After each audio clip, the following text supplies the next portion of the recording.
We about to get started right now. We about to get started.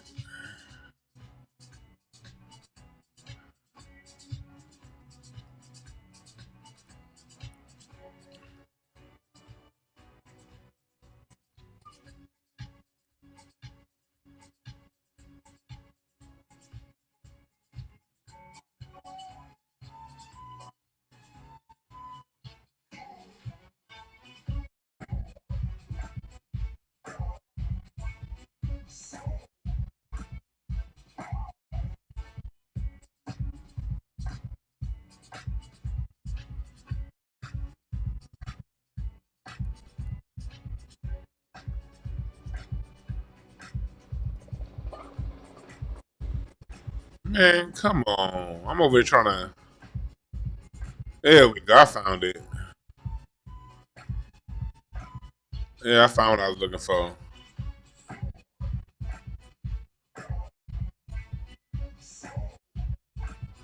What's up, y'all? We are here. We are here. We're going to get to talking about it in a second. We about to get to talking about it. Let me see here.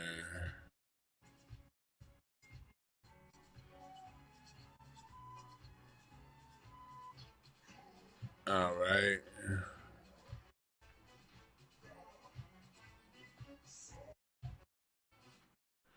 All right. All right. We are here. We are here. I don't think I'm going to find that second part. I'm going to probably stick to this first topic and get to that because I can't find the clip I'm looking for. Anyway, oh shit, I'm not even on camera. Let me turn my goddamn light on. Ha! What's up, y'all? Let me start this off with a prayer. Let's start today off with a prayer. All right, because I'm already knowing that today's episode is going to incite feelings.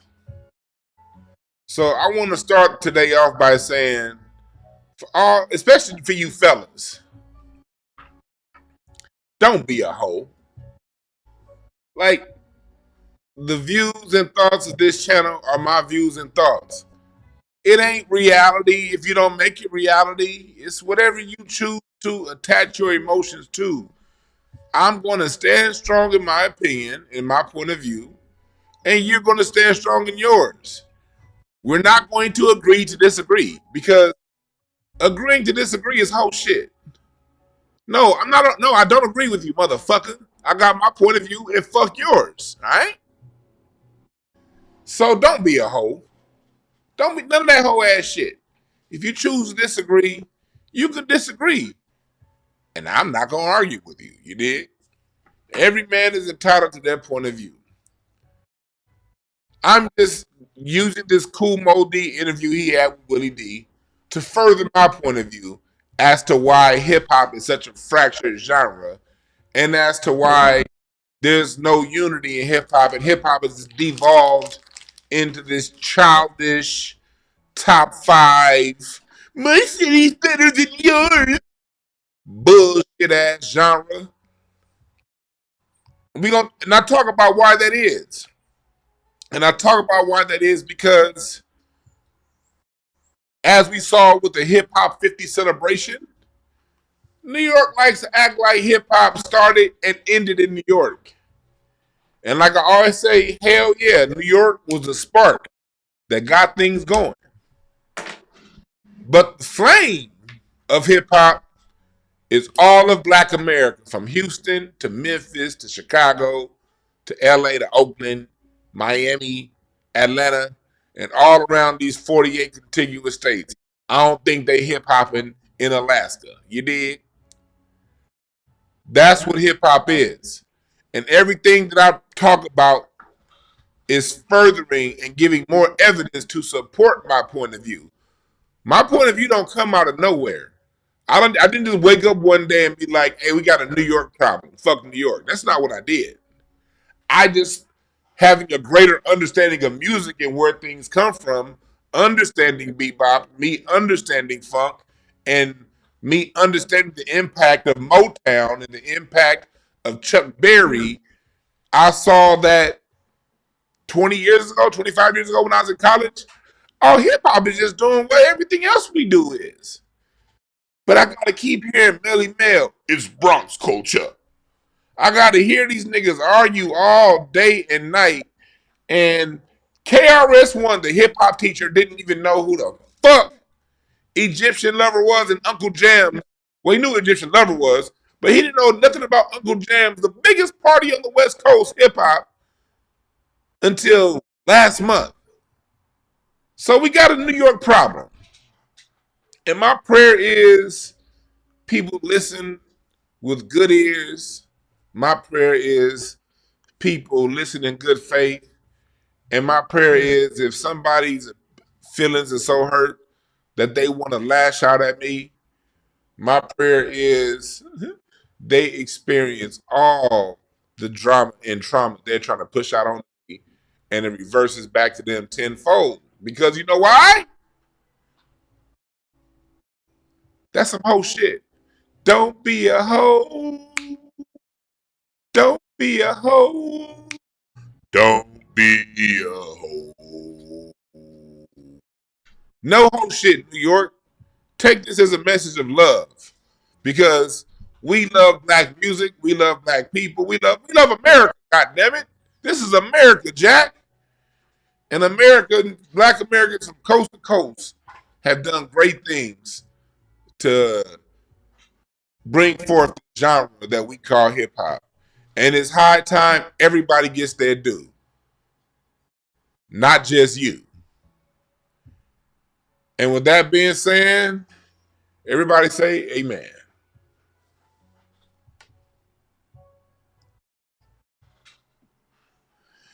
So what's up, y'all?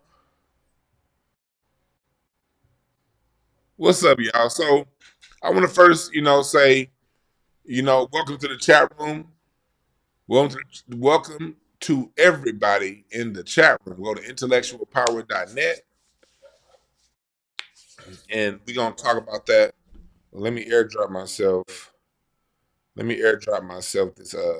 This thing I gotta show. I want to show y'all. I want to show y'all something later on. I gotta remember to airdrop it to myself though, because I'll forget. There we go. There we go.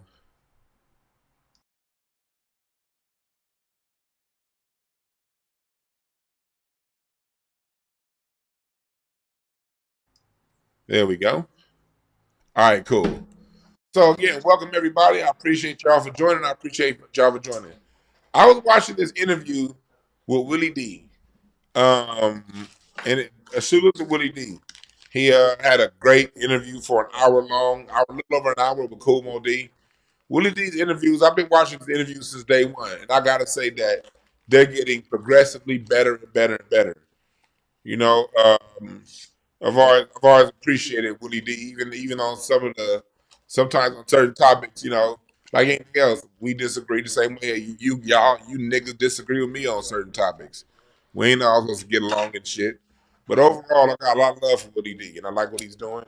I like what he's reporting, and um, I like the fact that he whooped Melly Mel's ass in that celebrity boxing ring.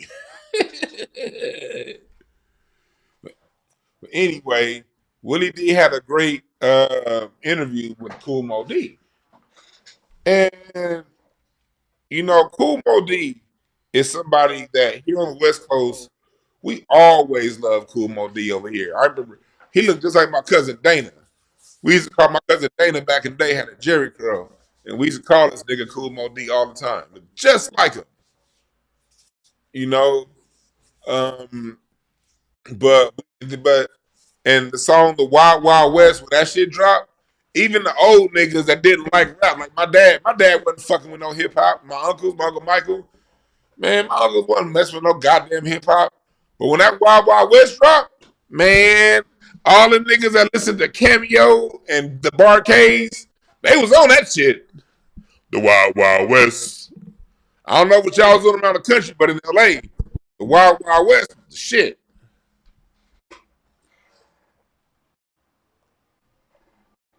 The Wild Wild West was the shit, boy.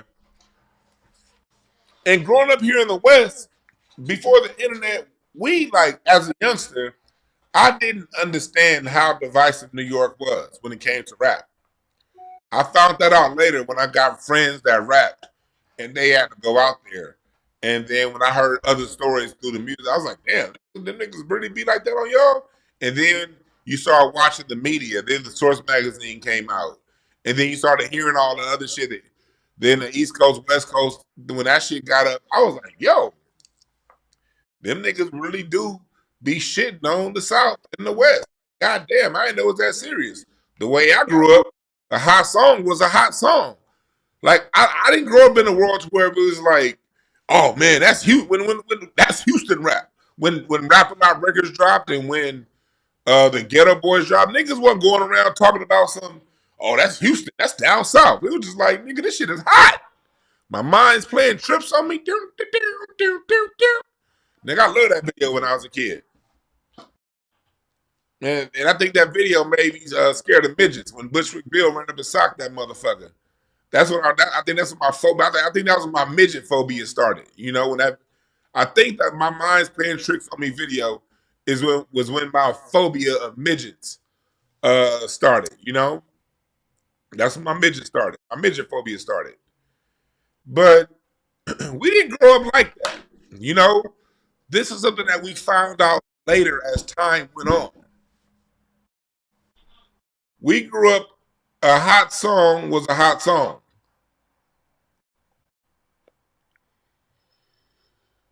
So as time went on, I got to see that, oh, that's not how everybody do it.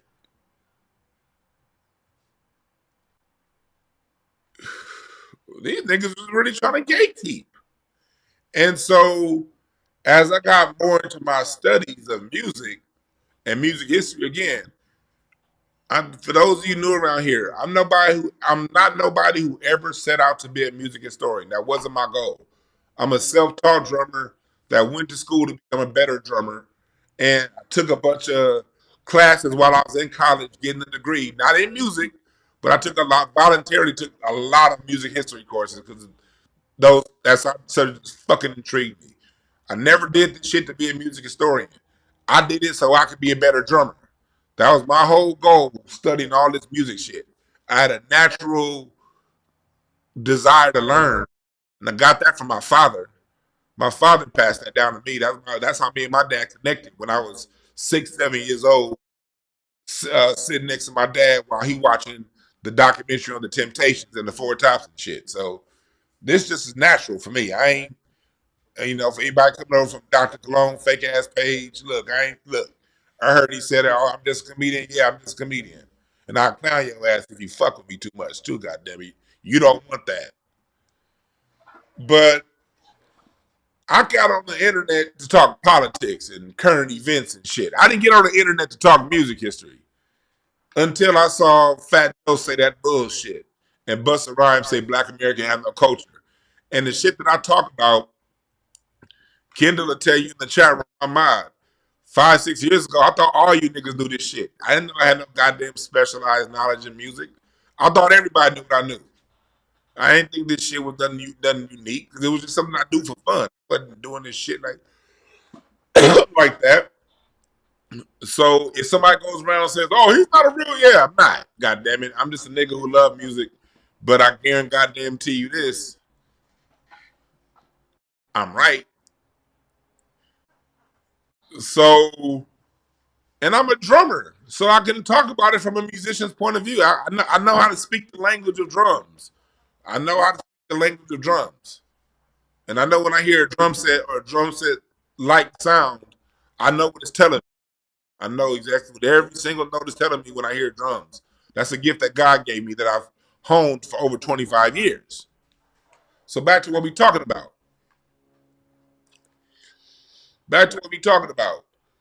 So we're going to get in. I'm going to play the video. Then a few more people come in. When we get to 500, we're going to play this video. I'm not going to play the whole video, but I'm going to play this part. Everybody hit the like button.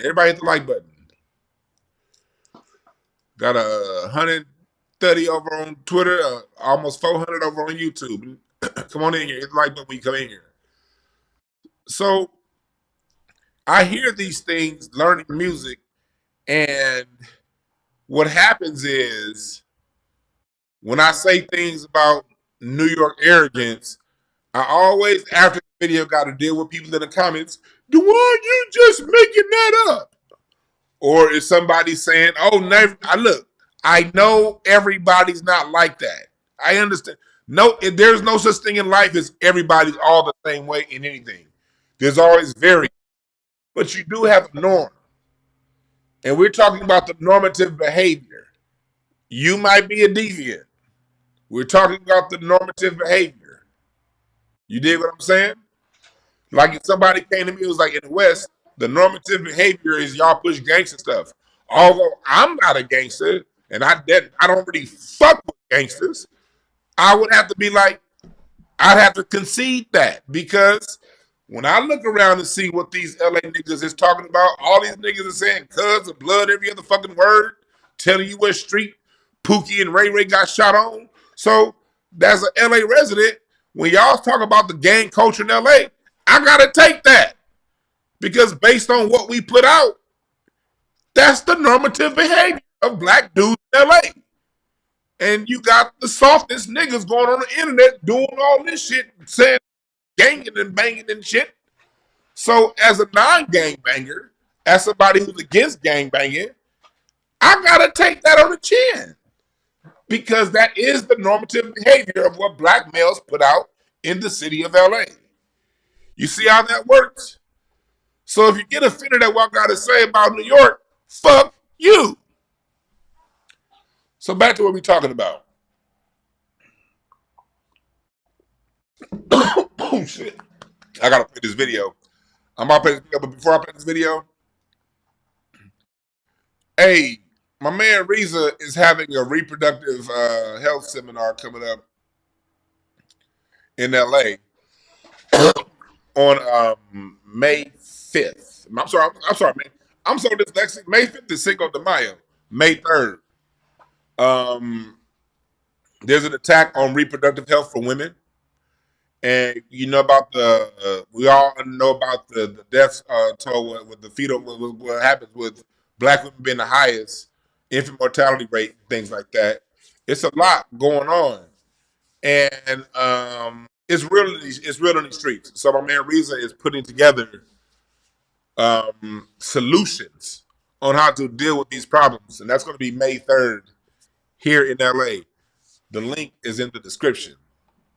Okay. The link is in the description to get your tickets. Get those tickets right now.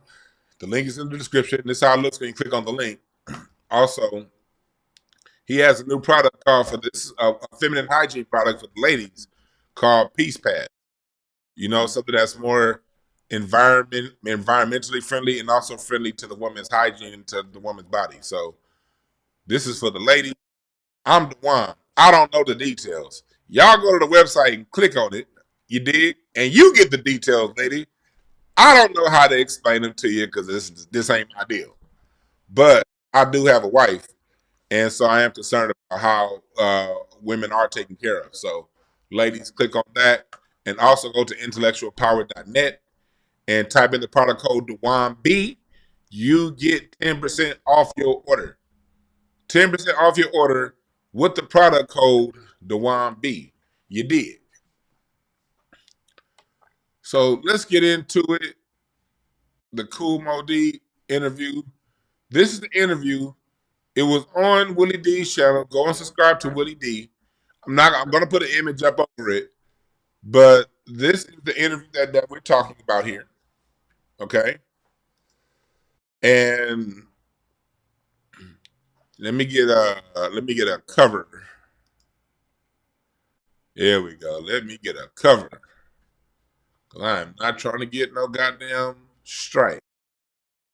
No strizzite. So I'm going to play in totality what he said. And then we're going to go back and break it down, okay? I don't want to get a strizzite.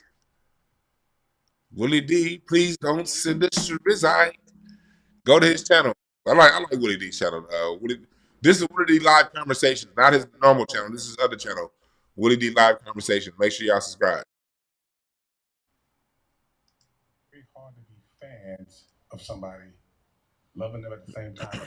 This is Kool Moe Dee talking about the competition within the New York rap circle. Let me go back to the beginning of that part.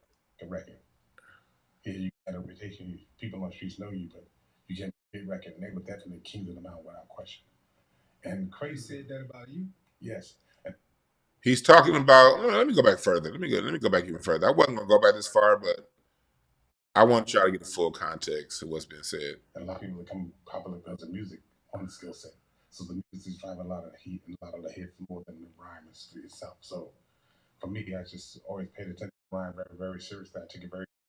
He just made the point that I always make. It's the music that drives the what makes people listen to the song, not necessarily the rhymes. He listened. Kool Moe Dee said he listens to the rhymes because he comes out of battle rap. But we all know when it comes to hip hop like R&B, like jazz, like Beethoven, anything else is driven by the music. The music is always what people listen to first. That's the first thing you hear that buys you into the song before you even get to the lyrics. You're not gonna get to even understand the lyrics of the song if you don't like the music and the melody. So he just made that point.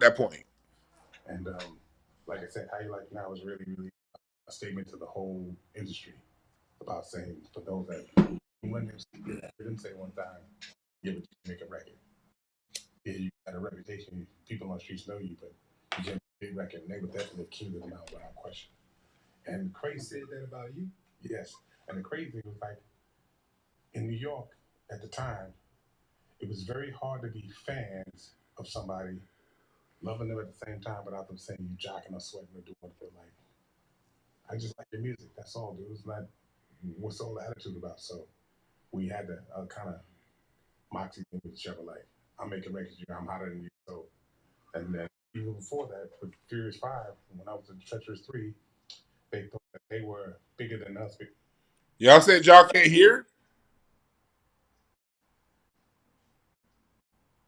Y'all can't hear?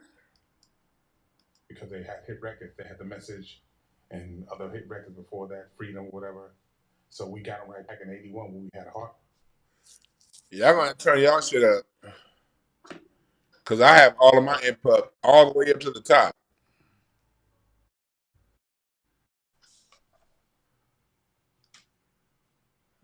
My input is at the top.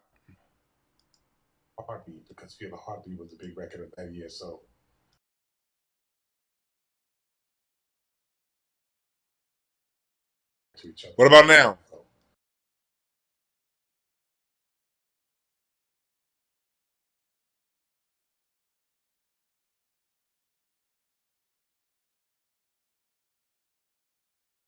Did y'all hear that part? Let me see here.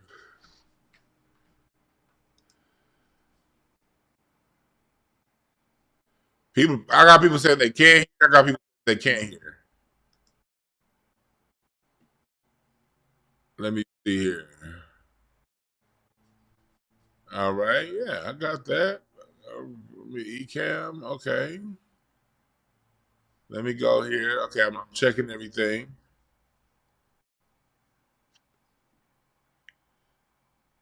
Okay, that's good. That's good. Overlays, recording. Okay, output, audio monitor. Deck I could virtual cam ready. Virtual okay. Sharing. Okay, got that. Okay. All right. Preferences. Let me go to preferences real quick. Audio built in. Okay. Echo cancellation.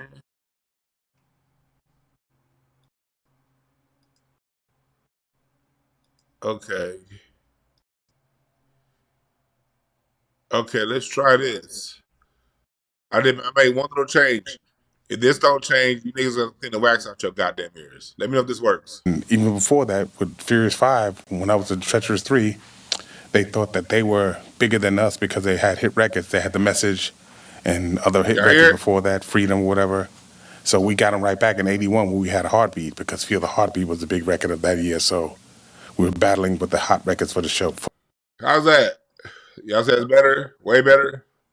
All right, cool. See, I got y'all. I got y'all. See, I listens to y'all. All right? I'm not a know-it-all. I listen to y'all. I fuck with y'all in the chat. I want y'all to have a good experience when y'all listening to my show. Thank you for the correction. You dig? So let's go back. Let's go back. Let's go back. Let's go back. Let's go back. Let's go back. So now that you guys can hear better, let's go back. Because on my end, this shit was coming through to the yellow. It wasn't if it was just in the green, I'd have been like, all right, but it was coming through to the yellow. My bad. All right, let's roll it. I rewound it back. On the skill set. So the music is driving a lot of the heat. Go back this part where it said the music. I understand it's a lot of thought that goes into it. So I give credit. That's why I said I have nobody that I would pick out right now to battle, because I understand the thought process before doing it. So a lot of times people are just becoming popular because of their skill set. And a lot of people are becoming popular because of music on the skill set. So the music is driving a lot of the heat and a lot of the hits more than the rhyme itself. So for me, I just always paid attention to the rhyme very, very seriously. I took it very seriously. And like I said, How You Like Now is really, really a statement to the whole industry about saying, for those that even Run DMC, because I heard him say one time, yeah, but you can't make a record.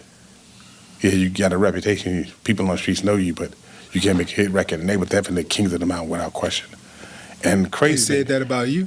yes. And the crazy thing was, like, in New York at the time, it was very hard to be fans of somebody, loving them at the same time without them saying you jocking or sweating or doing whatever. Like, I just like your music. That's all, dude. It's not, what's all the attitude about? So we had the kind of moxie thing with each other. Like, I'm making records, I'm hotter than you. So, and even before that, with Furious 5, when I was at Treacherous 3, they thought that they were bigger than us because they had hit records. They had The Message and other hit records before that, Freedom, whatever.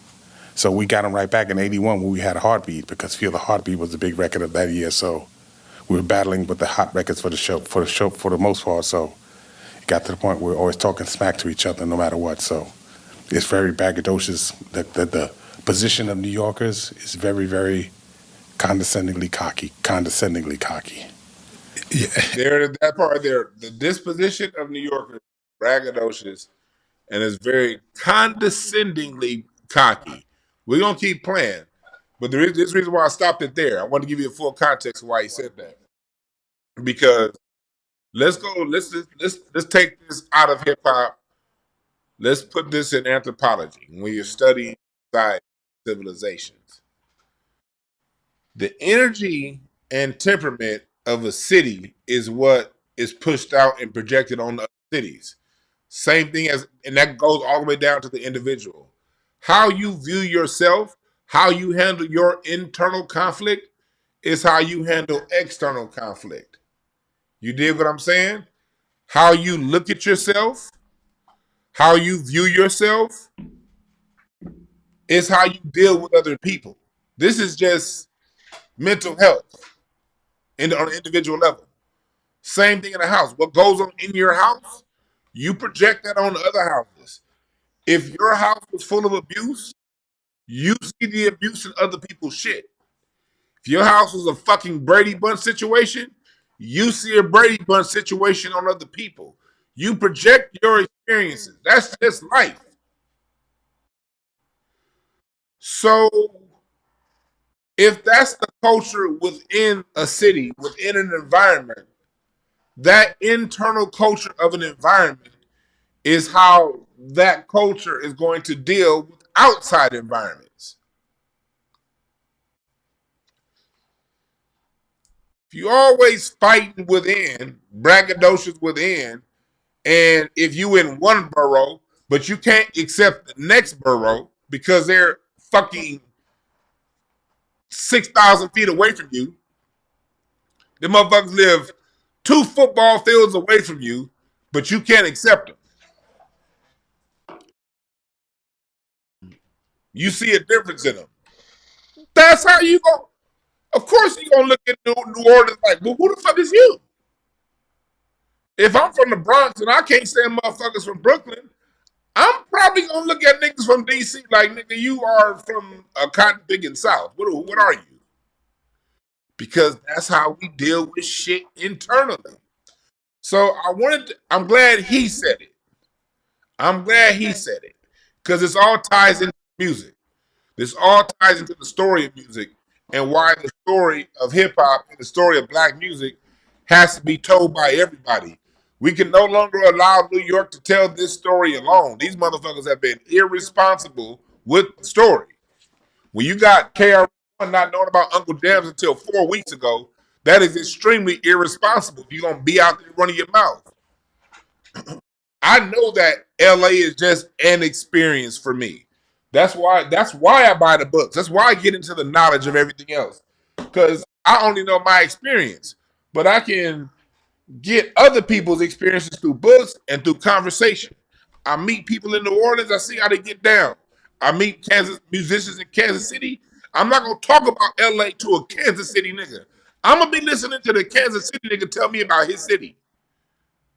If I'm in Detroit, I'm gonna listen to the Detroit talk about Detroit. I'm not gonna be like, well, nigga, LA, nigga, LA, nigga, LA. No, nigga, I'm in Hitsville. What y'all got? Where the Dramatics live? Where was Diana Ross's house? What's up? Talk to me about Dilla. That's how you learn. But if you in this bubble, we the best, we the best, we the best, we the best, we the best. You don't have time to learn. You don't have time to learn. When I was in DC, I was listening to annoying ass go-go music. I went to a fucking go-go club in DC, and y'all know how much I hate go-go. Y'all know how much I hate go-go. But I went anyway. My ears are still fucking ringing, but I went. Cause it ain't about LA when I'm in DC. It ain't about LA when I'm in Seattle. It's about where the fuck I am, and that's how you learn, niggas.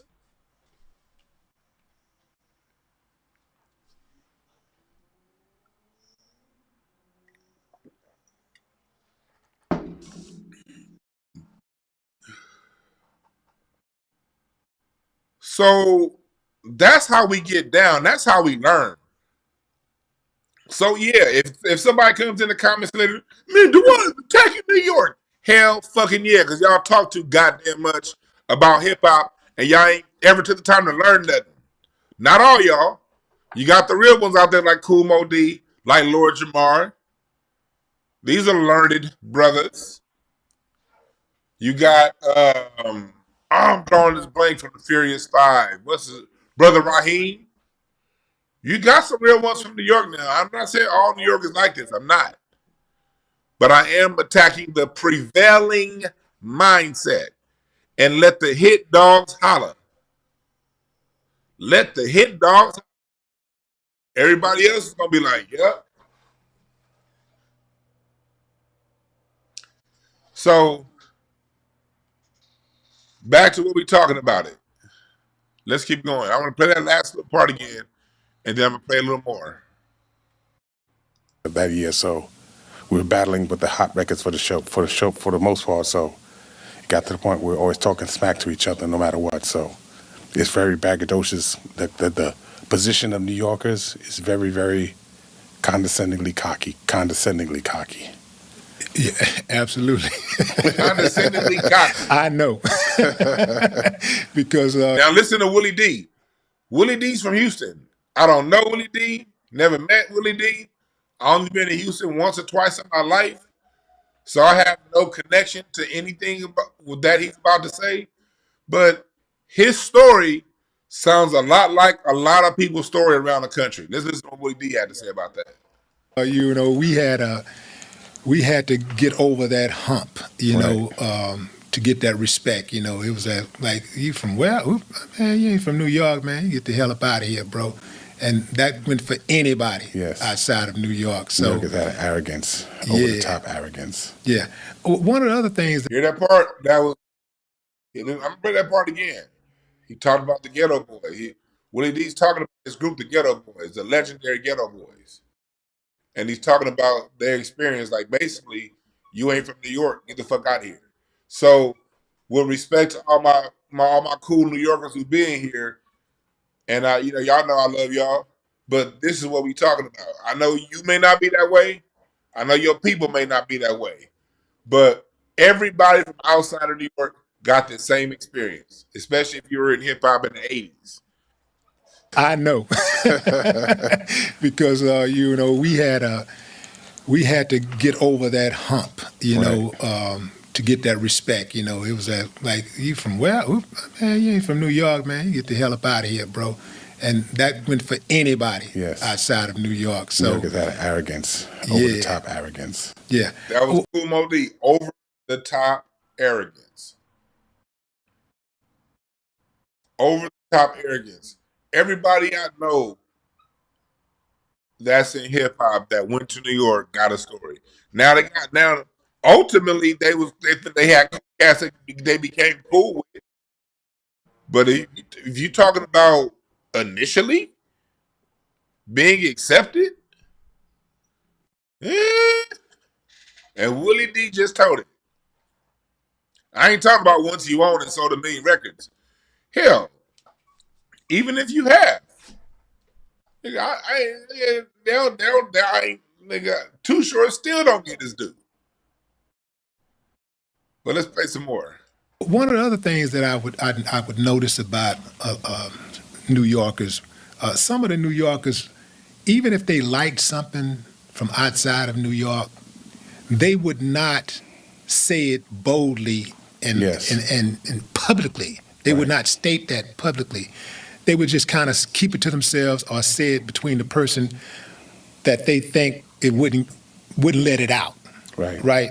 That part I couldn't understand that. I witnessed that firsthand being on the ground in New York when a guy did that once. We was hanging around and the guy. He said on a story about, everybody back onto a story about how, what he said, basically, even when cats, so again, Willie D ain't lying. He said cats in New York bumped everything. But he's telling the story about when it came to tell the story and talk about it, they wouldn't say nothing. I was talking about how much he loved some of the music from outside of New York, and then a New Yorker pulled up, Right. and Stopped talking. And he stopped talking. I think truthfully, a lot of people don't want to admit this. In my opinion, what comes to New York is an elite insecurity complex because we really think we're better than everybody for the most part. It's why we call people from outside of New York Bamas or whatever, like as a diss, like, oh, you a Bama, you don't know nothing. We're smarter than everybody. On the other side of it, what they won't admit is they're very insecure with their stature. They're very insecure with it. So being the biggest rapper in New York, you're very, very threatened when somebody else from outside of New York comes in and gets that same kind of stature. So that's why we had such a hard time giving us the South props and the West Coast. New York had a very hard time giving props up to the East and to the South and the West Coast, quite frankly, because when the South started dominating, there's nothing we could do about it. And I'm a perfect example, like the Source Awards, and I think. Heard that part? You heard that part? He said, yeah. I'm going to play that part again. We're going to break that part down. I'm going to play that part again, then we're going to break it down.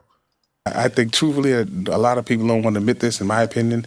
What comes to New York is an elite insecurity complex because we really think we're better than everybody for the most part. He said when it comes to New York, it comes with an elite insecurity complex because we think we're better than everybody. Did that not play out? Did we not see a lot of that play out in this Kendrick Lamar beef? Them rappers out of New York, from Jim Jones to Mace, Cameron, 50, the ones that spoke up, yeah, man, nah, man, Kendrick, man, nah. We saw it. We saw it. The bloggers, y'all would rather take a Canadian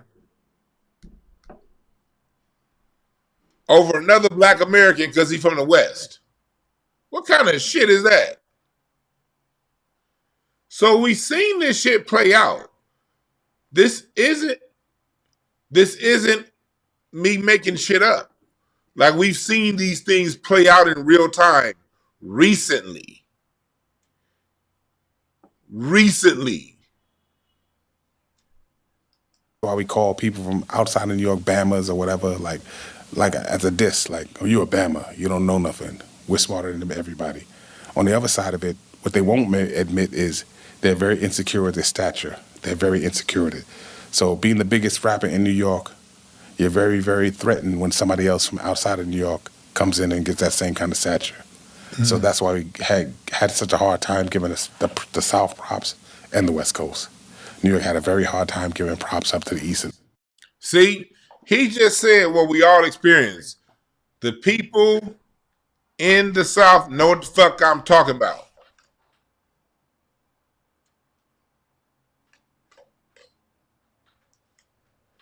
Elicino said people in LA got the same attitude. No, we don't, Elicino. LA people just don't give a fuck about nobody else. It's not that we're arrogant. We just don't think about y'all. But if the music is good, we'll play it. That's that. I'll take that on LA. We really don't think about. We don't think we're better than anybody else. We don't think other people are better than us. We don't think about nobody at all. But if you got some dope shit, we'll support it. That's why, as an artist, as an entertainer, y'all. Let me give y'all a little fun fact. LA, the city of Los Angeles, is a gold mine to entertainers around the world. LA supports concerts from people around the world like no other. You come to LA, you gonna sell some shit out.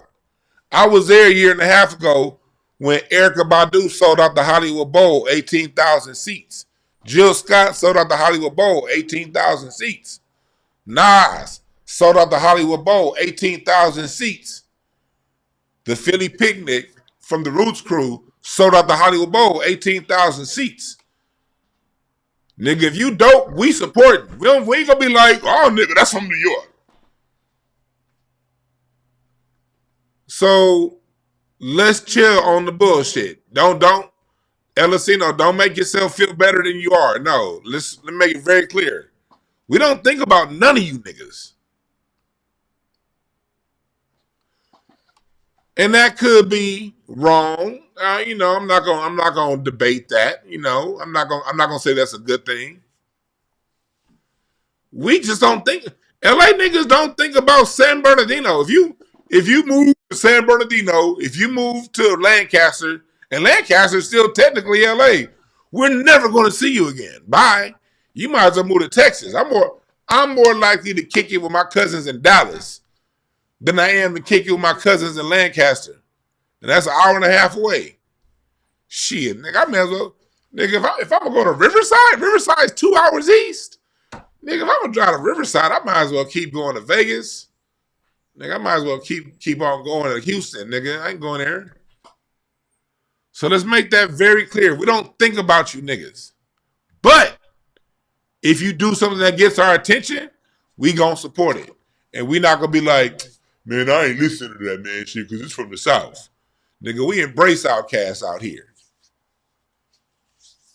We just gonna stick to our guns. We embrace T.I., but we just didn't get into trap music. We ain't like New York and these other places that hop on the new hot sound.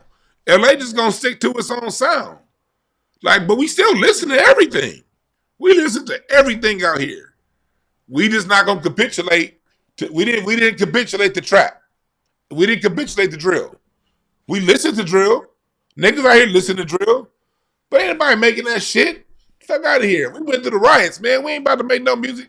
We got the LAPD on our ass, man. Nigga, know what? LA niggas we just don't capitulate. But we still gonna listen.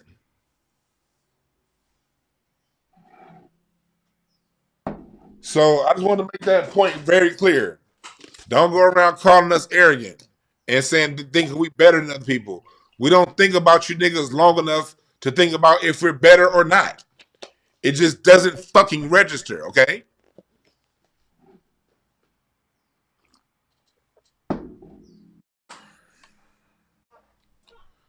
So back to what we're talking about. To the South and the West Coast, quite frankly, because when the South started dominating, there's nothing we could do about it. And I'm a perfect example, like the Sauce Awards. And I think Outkast, somebody out there and said, so I've got something to say. Because everybody could feel it, because New York had a very elitist kind of attitude about this is the place that hip-hop started, blah, blah, blah, so it can't be anywhere else. And if you're paying attention, if you got any sense and you're paying attention, it's going to take different forms in different places, and it's going to have different places. And I've seen with my own two eyes, Big Daddy Kane is on fire, but had a show with Hammer, and people were yelling for Hammer in the show because we were outside of New York. It's like the world is not about New York. New York is about New York, but the world outside of New York is not about New York. So that part right there, that part he just said right there, we got to realize that New York is about New York. The world's not about New York. And that's the point I wanted to make and start out and really have this conversation that we having off with. I wanted to really get to that point right there. Because when I talk hip hop, I always get, when I say always, I mean 92% of the time. Well, how are you going to talk about it? You're not from New York. When we have hip hop artists that's been out here since 79, 78, 1980. Before I was born. I was born into hip hop. I don't remember a time that hip hop didn't exist. And we were listening to Run DMC and LL Cool J and Kool Moe Dee. But we was also listening to, at that time, when you get later on, we was also listening to Rodney O and Joe Cooley. In LA, we was bumping, nigga, what? Like, I get, like, we liked Houdini too.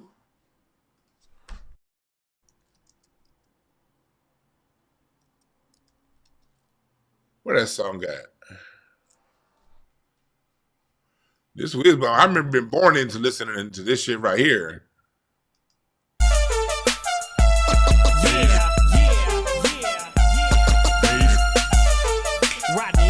That's what we was bumping in LA. We wasn't thinking about no god night. If it was from New York and it was hot, we listened to it. But we had our own goddamn thing going on over here, and none of us knew who the fuck Kool Herc was, all right? Wasn't nobody in the park doing a merry-go-round. Because in LA, if you try to throw a park in a jam, the LAPD gonna come up there and put a foot up in your ass. There ain't no goddamn park jams in LA. We live in a military state out here. We don't have that much freedom as y'all do in New York. We don't have that kind of freedom. And then where two or more niggas gather in LA, the LAPD shall commence to whooping ass. Especially back in the 80s before the riots with Chief Daryl Gates. So the culture of LA would not allow us to be in the park doing a merry-go-round. Because the LAPD would have been merry-go-round in our ass as black people. But people did have house jams. There were a lot of house jams. Backyard boogies. So what they do right now? What they do right now is they tell the story the same way they tell the story of Africa, Egypt out. They tell the story of hip hop as if New York created all of it, and then in the 90s the NWA came and fucked it up, and then in '93 Outkast came, and here came the South. That's how. Think about it. That's how the story of hip hop is told. In LA, we can't have park parties, but we can. That's why this song from Mac 10 was so hot. Oh, they ain't got the timestamps on here.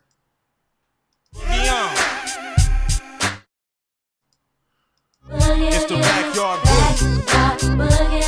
This is LA hip hop.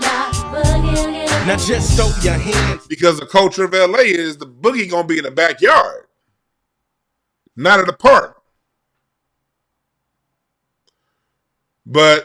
And the reason why LA deserves this credit is because LA was the first city to have a all hip hop radio station.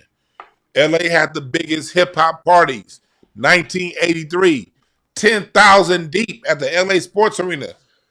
Do y'all understand that the Uncle Jam's parties was getting more people in attendance than the LA Clippers? Man, them Clipper games used to look like Wednesday night Bible study at church. I know, we used to go to them. Them old Clipper games, nigga. Because if you was in LA, it was if you went to elementary school and you read two books and got to see, you was gonna get some free tickets from the Clippers. Wasn't nobody going to that motherfucker. Clipper game, it would be 10 seats to every 2 people. But Uncle Jams come, and that story's not told. Why? Because of the arrogance.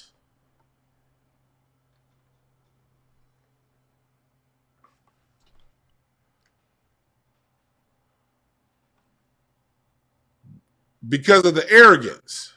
And that's why I encourage, man, if you from Houston, I can't tell your hip hop story. You gotta tell it. We need all hands on deck.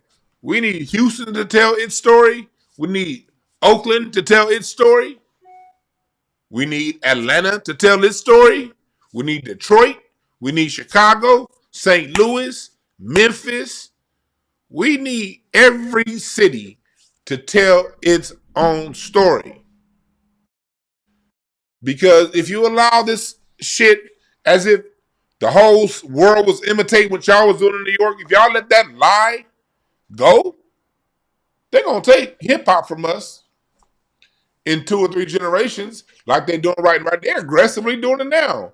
Imagine how it's going to be in 2 generations. Imagine that. Imagine that. Y'all remember Sesame Street? I tip my hat. Imagine that. Imagine that. Y'all remember that on Sesame Street? That was my shit when I was 6, 7 years old. I tip my hat. I forgot all about that song. You see how music is? Y'all see how music works? I ain't heard that song in 40 goddamn years. And that shit just came right back to me.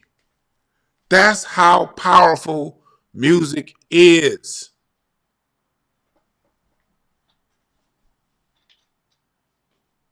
That's how powerful music is. But we need every fucking place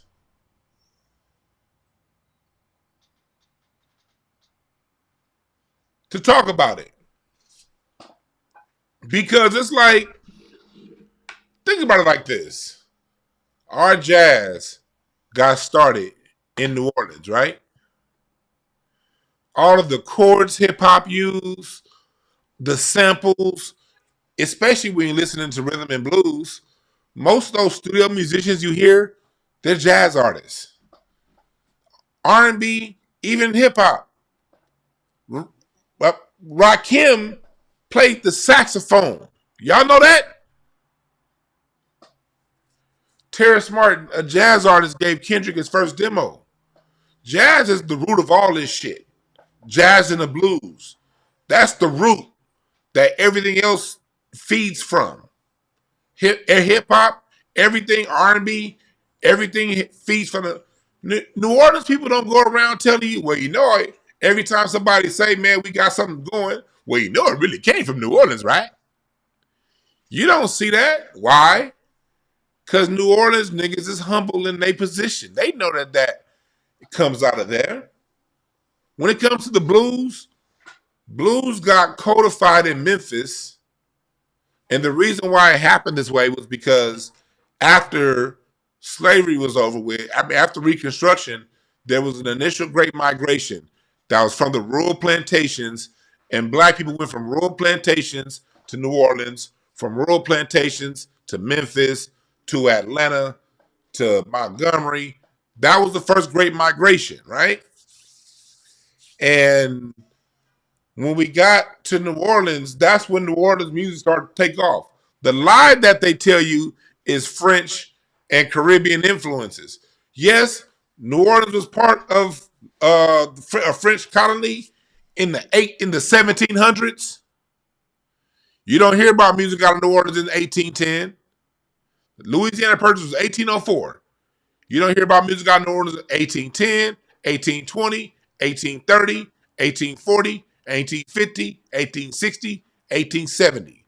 Not till you get to around 1880 that you start hearing a lot of this music out of New Orleans. Why? That's when the black people migrated to New Orleans. Do y'all know 25,000 black people migrated to the city of New Orleans between 1877 and 1890? And that's when the music took off. Okay? Look it up. 25,000 black people migrated from rural plantations to New Orleans in the 1880s. That's when they shit took off. And they gave us jazz, nigga. They migrated to Memphis. And that's when the move, all people out the Delta, when they all moved up to Memphis, that's when they all put their shit together and gave us what we now know as the 12 bar, the modern day blues. Then when it went to Kansas City, it changed a little bit. St. Louis, it changed a little bit for St. Louis. Then it got to Chicago, and when the blues got to Chicago, it got broadcast around the world, creating a ripple effect in time that hip-hop has yet to catch up to. Hip-hop, know your place, nigga.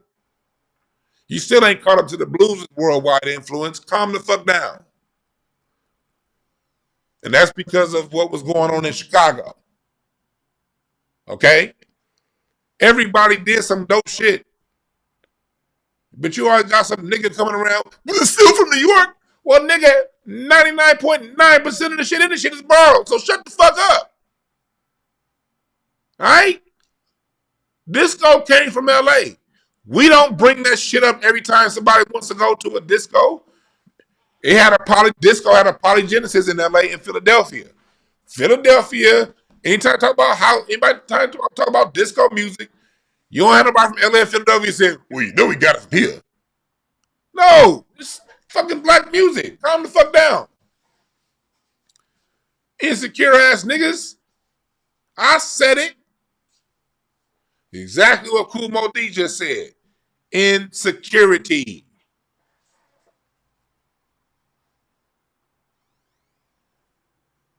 God damn.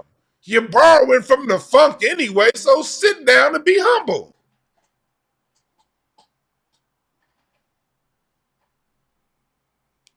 This is black music. You did one thing good. You had a party. Eat your fucking cookie and stand in line. Because everything hip-hop, all of it, comes from elements created and made outside of New York. Be humble.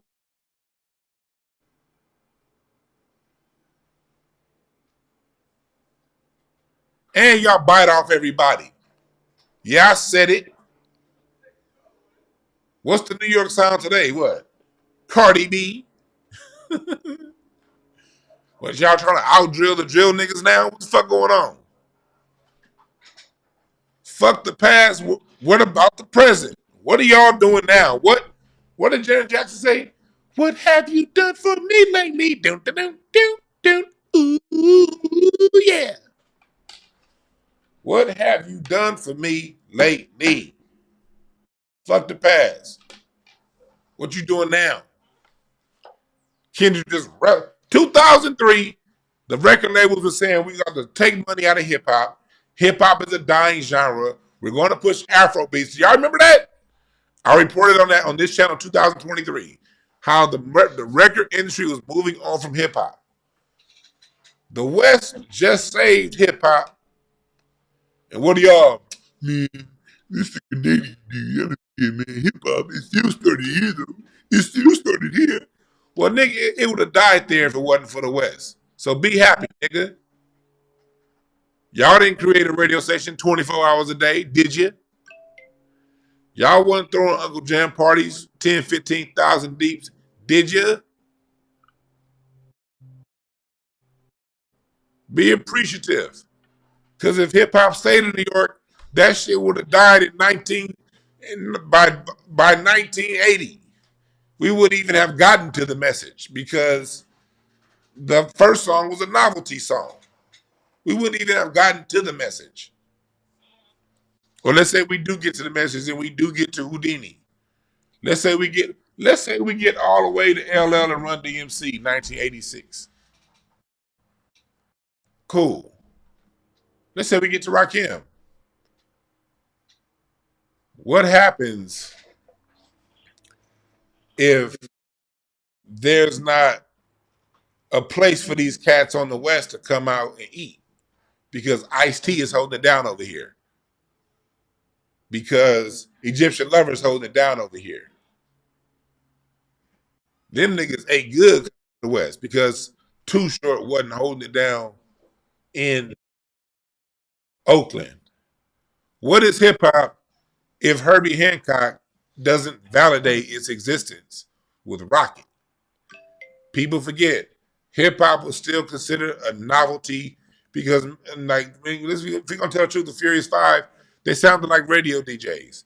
That was a novelty music. People liked the song, but these were like a hip hop song, a rap song getting to the top or getting played on the radio. That shit was like a blip in the radar.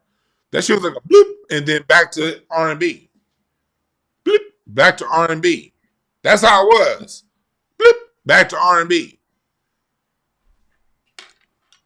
That's just how the fuck it was. If you don't have all of these rhythm and blues samples to thrive off of, where are you? How do you make it to 1990 without MC Hammer blowing it through the window? How does hip hop make it to MC Hammer? What MC Hammer did, MC Hammer took a lot of bullets because he was the first one to really put rap hip hop authentically on TV and commercials and shit. MC Hammer. What would hip hop be without Soul Train? What would hip hop have made it had Arsenio Hall show not been on? The first night show to give a platform to hip hop and black music. How does hip hop make it if rhythm and blues ain't keeping the airways open? It wasn't enough. People weren't listening to rap hip hop like that in the 80s. The music that kept the radio stations going was rhythm and blues because they wasn't playing your shit on the white rock stations. That wasn't happening. And the Latino stations wasn't playing that shit either. You were only going to get play on the rhythm and blues stations at certain hours of the day. What happens if Larry Smith says, you know what, I'm not going to be producing none of that hip-hop shit. I'm going to say right over here in rhythm and blues. You don't get no Houdini. You don't get that. Everything hip-hop, everything in the hip-hop for the first 20 years of its existence was on the umbilical cord of rhythm and blues, period. And 50 years later, it's still sucking on R&B's titty. I got some super chats. Red Rock says, I'm in New York with Southern roots, grew up going to church conventions in many cities. Well-traveled from age. I think the arrogance was mainly rappers aspiring to be professionals. Well, you're well-traveled. A lot of niggas don't travel outside of their goddamn borough. And that's what I hear from New Yorkers, period. But you keep doing what you do, but you got niggas that don't travel to another goddamn borough. So, hey, that's just a reality. So many hip-hop artists have rapped on beats from Chicago and Motown. Is hip-hop a Midwest genre? No, it's not a Midwest genre. Y'all not getting the point. Hip-hop is Black American. When you put together a sauce, if you're making barbecue sauce, you put your tomato paste in there. I do a tomato paste in my barbecue sauce. You put your molasses in there. You put your mustard powder. You put your onion, your garlic, and all that shit, and you start mixing it together. Once the sauce is complete, Do you sit around and ask how much garlic powder was put into this? Do you sit around and say, well, the barbecue sauce is really, man, shit. It's really just that splash of vinegar you threw in there. No, it's barbecue sauce now. And the biggest ingredient to hip hop, the tomato base, is the combination of jazz and blues, which is a genre we call rhythm and blues. That's the tomato base of hip hop right there. Do you sit back and look at a recipe and siphon off? Oh, it's really from this region because, and that's no disrespect. I'm glad you made that super chat so I can make this point. You don't sit back and argue over how much each one contributed, because it took everybody for the shit to work.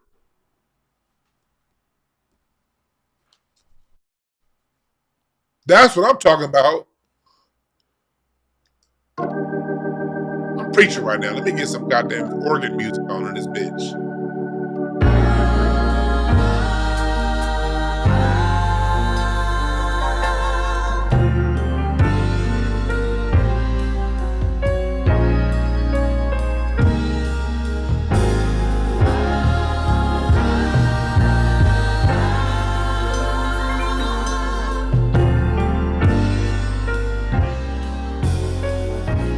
Gotta get the point.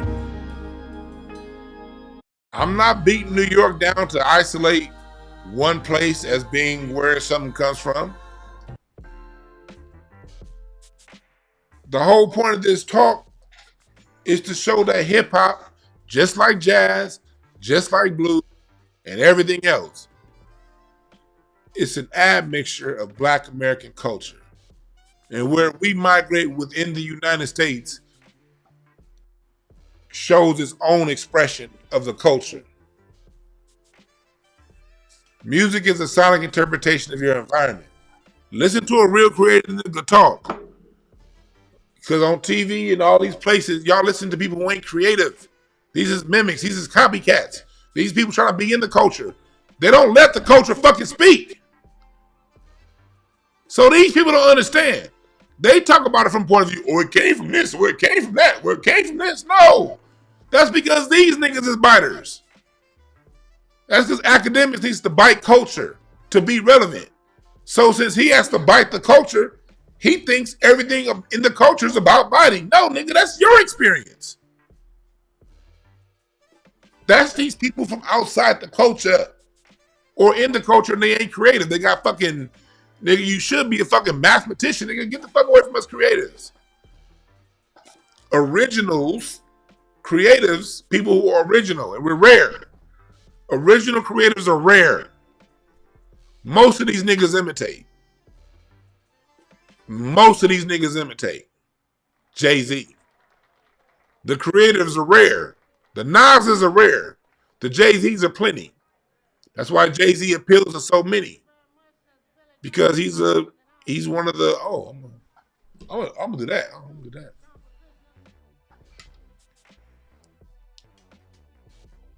Creatives pull from their environment they're in. They pull from what they aunties and uncles listened to when they came by the house for family reunions or for barbecues and picnics.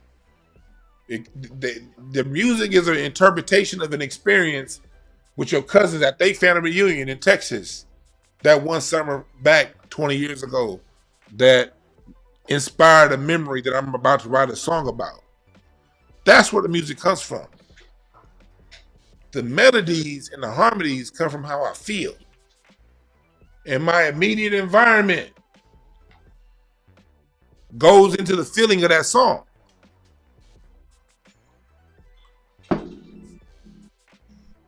The drummer, as I'm playing the drums in that studio in LA, what my day is like, what I'm going through, I'm going to express it with a different feeling than someone going through a different experience on the other side of the country. Creativity comes from where you are. This shit comes from spirit, man. God give us this shit. It ain't coming from it ain't about making your fucking region of the country feel good. You missing the whole goddamn point. if it's about bigging up one region over another. If it's between Black America and LA, then fuck LA. That's where I am with it. If it's a choice between the Collective and Los Angeles, LA can kiss my black ass.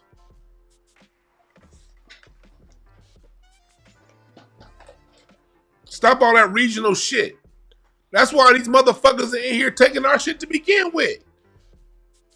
No, this is New York. This is New York. This is New York. This is New York. This is New York. Now, they're giving Fat Joe the pass to say nigga and to say hip hop is Puerto Rican. You see how that works? Atlanta. Y'all got a lot. Atlanta and Houston. Y'all got a lot of Nigerians. In Atlanta and Houston specifically. If you make hip hop about Atlanta, guess what's gonna happen? Well, it's really Nigerian. I'm a Nigerian, my granddad's a Nigerian, and we make good music. You see how that works? If you try to make hip hop an Atlanta thing, then in one generation that shit gonna be Nigerian.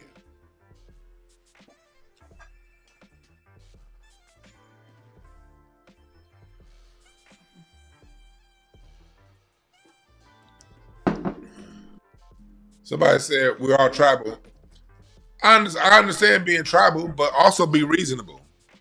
It's cool to be tribal, but if 90% of the sauce you eat is from somewhere else, you might want to look where that else is. Where that else is.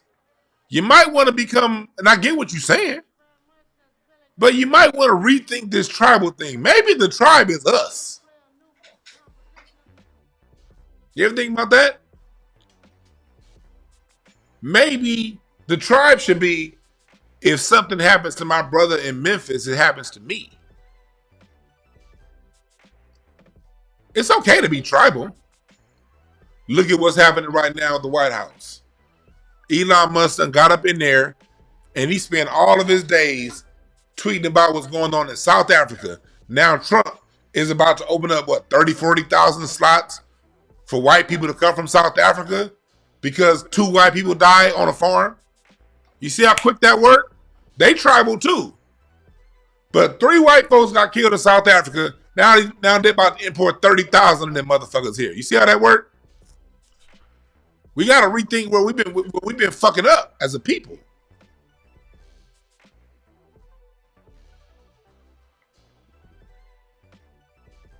We got to unlearn some shit and rethink some shit.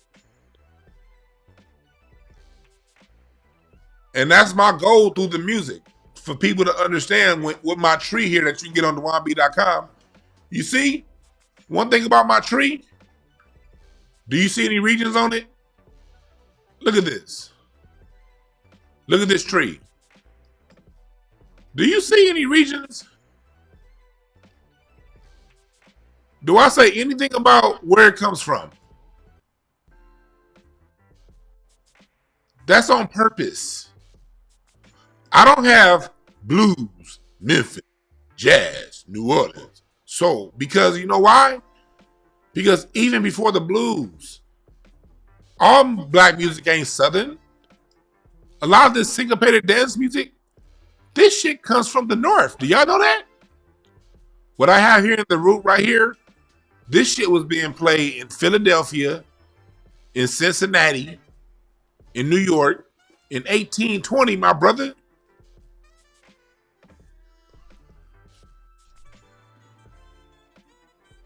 You definitely had the slave folk spirituals, the brass bands. A lot of your brass bands, they were free Negroes. I don't have no fucking region on this tree. That will minimize my art, to minimize all this beautiful music to a fucking region. You gotta be goddamn kidding me. All this shit's a stew. All of it. Everything on this tree is a stew. With rhythm and blues, it was LA. That's how the LA recording scene got started. Chicago was the home of recording. People recorded in Kansas City too, in New York. But what got the LA recording scene off was rhythm and blues. LA was the first to invest in R&B. And we got the singers singing R&B. They came to LA to record. And it was once LA put rhythm and blues on wax, then Chicago started fucking with rhythm and blues. And then out of Chicago, it went up to Detroit and Memphis. And then over to Philadelphia. But it's everybody. Rhythm and blues, although LA is where was the first place to invest in it and make it a thing, what would rhythm and blues be without Ray fucking Charles out of Georgia? Although Georgia didn't have a grand rhythm and blues scene, Ray Charles is the one that brought the gospel to R&B. And he's the one that really codified and solidified R&B after Louis Jordan then fell off. That was Ray Charles out of Georgia. So what the fuck I look like going around saying, we're LA, we're LA, we're LA? Maybe R&B wouldn't have got this far if it weren't for Ray Charles out of Georgia. R&B wouldn't have got this far if it weren't for Brunswick Records in Chicago and VJ Records in Chicago and Motown in Detroit. R&B wouldn't have got this far. I look like a fucking dickhead trying to claim it for LA. Same thing with disco.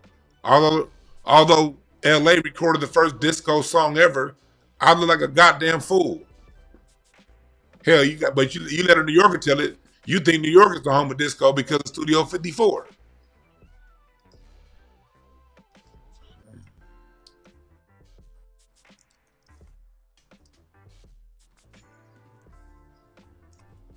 First disco song ever.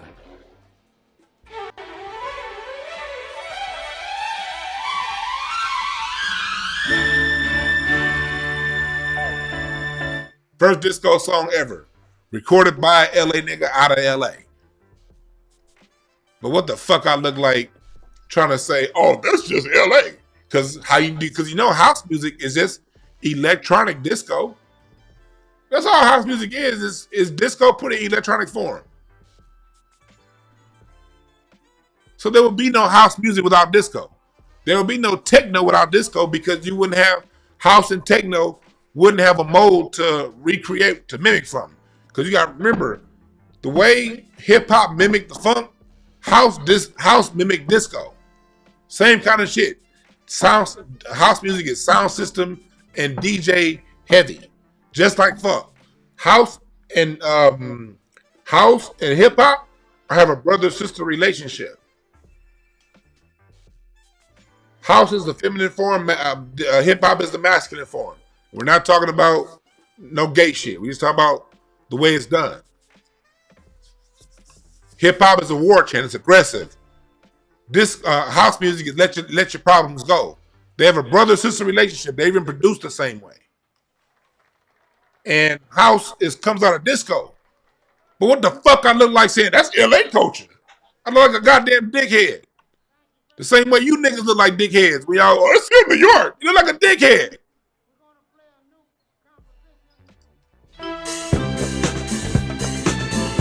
This is disco song number 2. Philadelphia. It ain't no goddamn Earl Young out of Philadelphia. He's the first drummer to lay that 4 on the floor. That's where you get that pulse. Do, do, do, do. That thing you get in house music. Do, do. The first to do that was Earl Young, Philadelphia International Recording drummer. And do you know where Earl Young got it from when I heard his interview? Earl Young got it from Motown.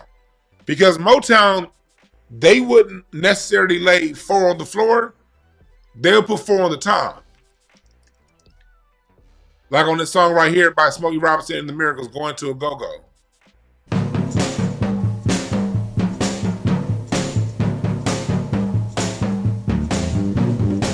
That's laying the 4 on the tom.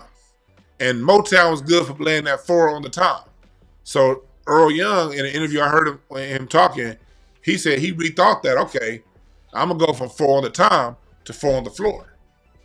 And out of that, you get the pattern, the drum pattern that became disco, that became house music, that became techno, that became world beat.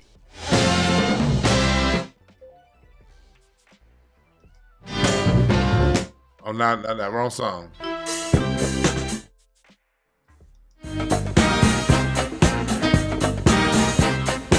You drive it with the kick.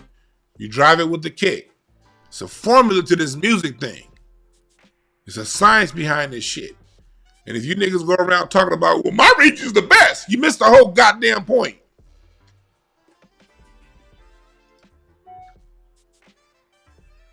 We got one relationship with music. It ain't record sales, because you ain't getting the dime of that money, nigga. It ain't platinum records, because they ain't gonna send your black ass a copy. It ain't how many Grammys somebody won, because you ain't getting one. You got one relationship with music, and that's how it makes you feel. That's our relationship with music, is how it makes you feel. And as a musician, we transmit the feeling into the recordings. And out of the feeling that's put in and the energy put into the song, it gives you a feeling. If it's major chords, that feeling's gonna make you feel good. If it's minor chords, it's gonna make you feel sad. If as a drummer, I dun dun dun dun dun dun dun dun, it's gonna make you tense up. We musicians, we hold the power in how you feel. We hold the power. If this is the war, if this is it, man, fuck them niggas. if you hear this, Other niggas, cause I ride for my niggas, I die for my niggas. Yeah, fuck them other niggas. Bitch, I'm down with no limit. I ride for the cause. I'm the nigga on the. you hear that? That's tension. Minor chords, ugh. Rhythmically, dun dun dun dun dun dun dun dun dun. That's a pulse. Anytime as a drummer, we got the rhythm as a pulse. That's making you wanna, nigga. That's making you wanna fight, nigga. We musicians hold the key.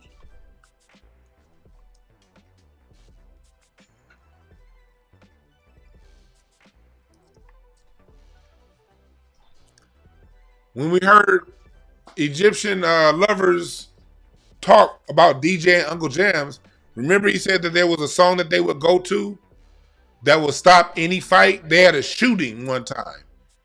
And when they wanted to stop the shooting, they went into, as a drummer, that's Dennis Chambers on drums. Kick on a 1 and a 3. That make you go, yeah, nigga. It changes your whole chemistry. Your whole chemistry change.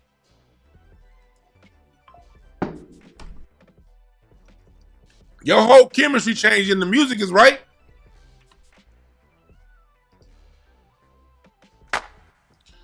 They always say, when they did the story behind the song Car Wash, they did over 100 takes of this song, and Norman Whitfield ended up using the first take. Out of LA. But what the fuck I look like bragging about that shit when disco is now the world's music through world beat, through house music, through EDM. EDM, electronic dance music, exists through this vein right here. That was birthed right here in this city.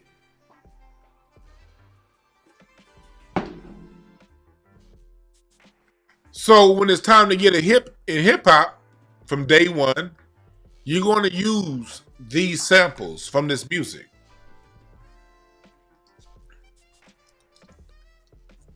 You're going to use these samples because no one listens to hear you rap, nigga. They listening to the beat. And after, when the beat is good enough, then they'll hear you rap. And then after enough times hearing you rap and they like what you say, now you get a fan. But your rhymes don't get you a fan. The beat is what gets you the fan. And after they go back and listen to what they say, what you saying, now they're bought in. Now they're going to get that next record. But if they don't like the beat that you putting out, they're never going to hear what you saying. And the beat that you put out is supported by the funk. She's here, Mr. Johnson. Okay, thank you very much. Granny, Dick. What would hip hop be without the funky worm?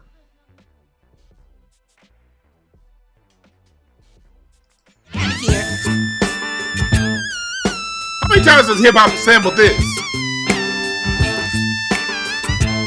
Going back in. What would hip hop be without Junie Morrison? Nigga, what?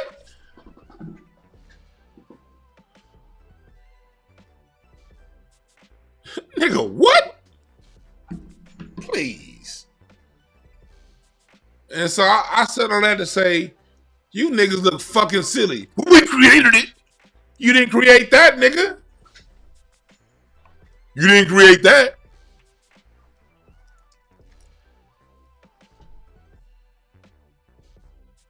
Oh, my man, sincere little guy. Appreciate the super chat.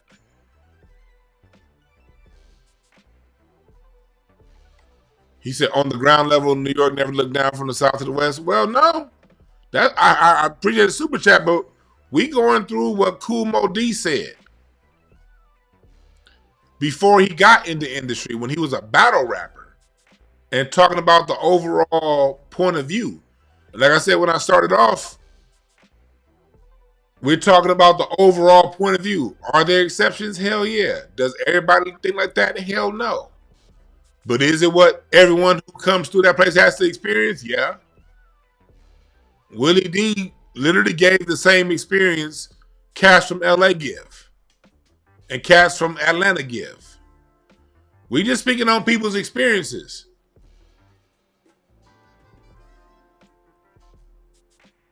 And why, and the purpose of this is to fix a problem. When you make a whole sound about one city, when you make this big old much ado about nothing, this is what we get.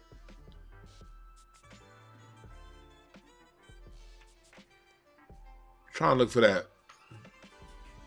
Here we go. This is what we get. We get this whole fractured argument. And everything in our music is fractured, and that's a problem. That's a major problem.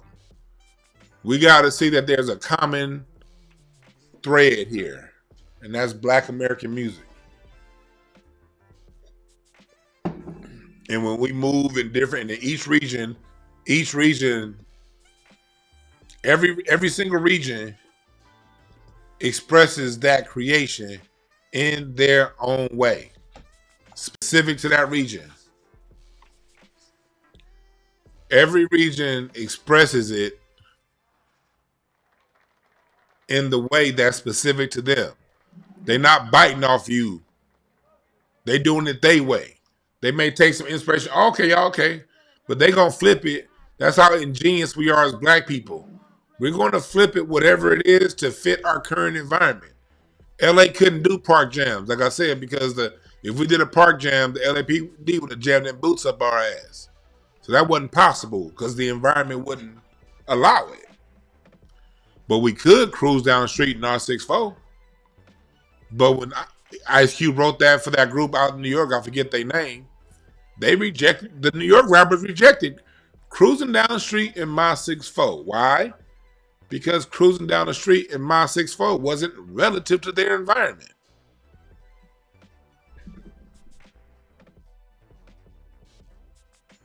The music is going to be relevant to your environment.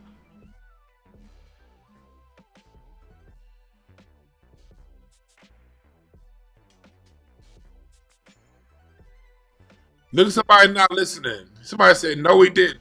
We love that song. I'm talking about the New York group that Ice Cube wrote the song for. And pretty soon somebody in my chat gonna tell me the name of the group because I'm drawing a blank. That song wasn't written for Eazy-E. That song was written for New York rappers. They rejected the song.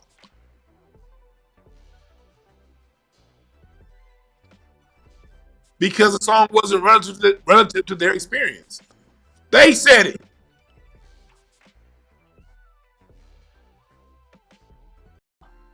So Eazy-E wasn't even a rapper. Yeah, HBO was the name of the group. I think it was HBO.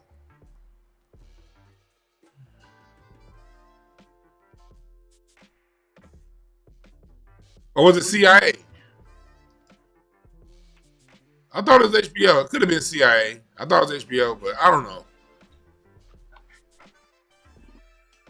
This is what they said. Grow a fucking brain and go find the information your goddamn self. I didn't make this up. You think I gotta make this shit up?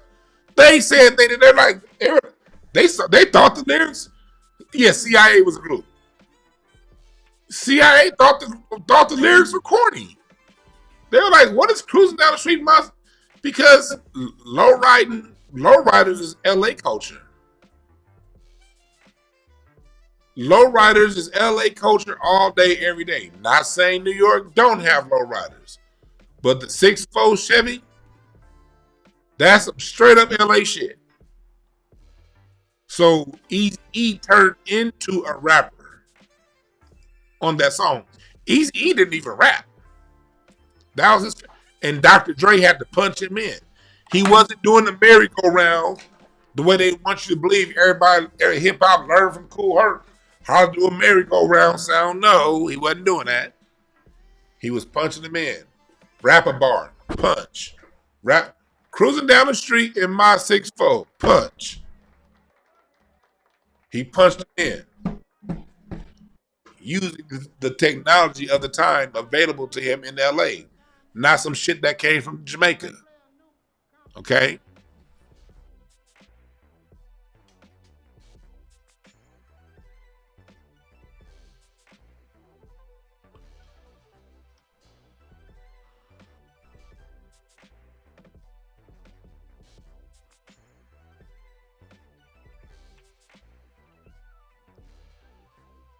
That's just what it was.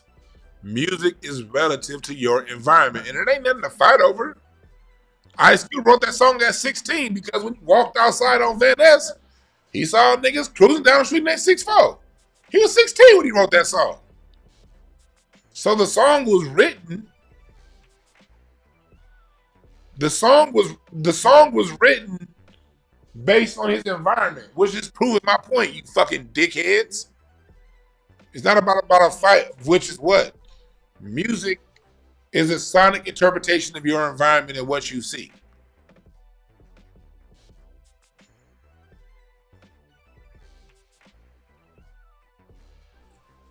No, I can't. No, somebody said I can make my point. I can make my point about this being disrespectful. You're right, I can.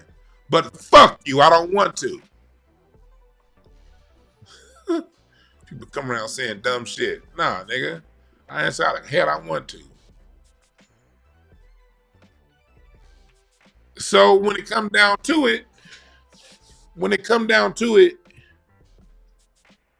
that's what music is. And I'm using New York as an example. But just because I'm using New York as an example, don't mean I'm not talking to all of us, LA included. Yo city ain't better than nothing, okay? Because the only reason why New Orleans got jazz was because it was a place where black people from all across Mississippi and Louisiana congregated between 1880 and 1890. Over 25,000 came in, and they brought their unique skill sets from different plantations all throughout Louisiana and Mississippi to New Orleans. And that's what birthed the jazz.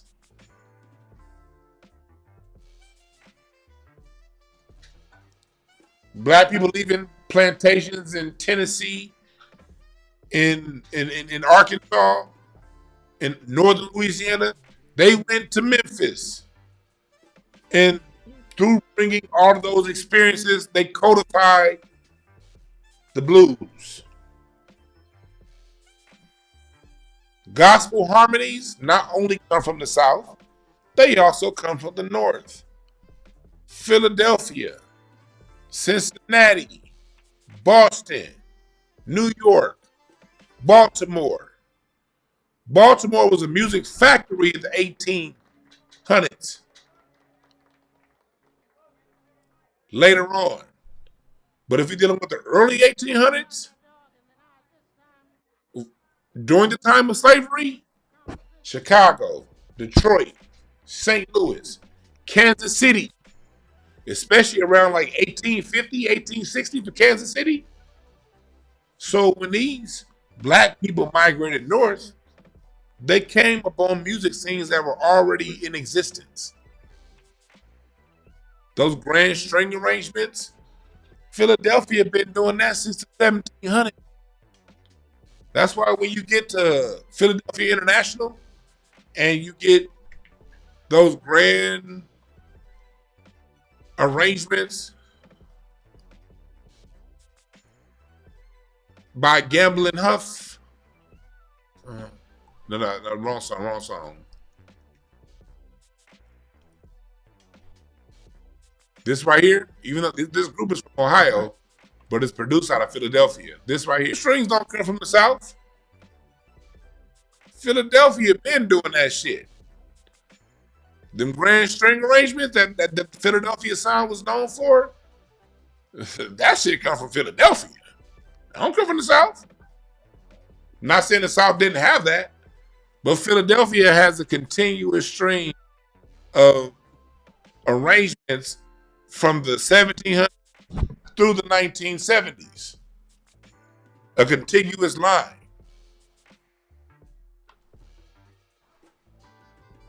You dig what I'm saying?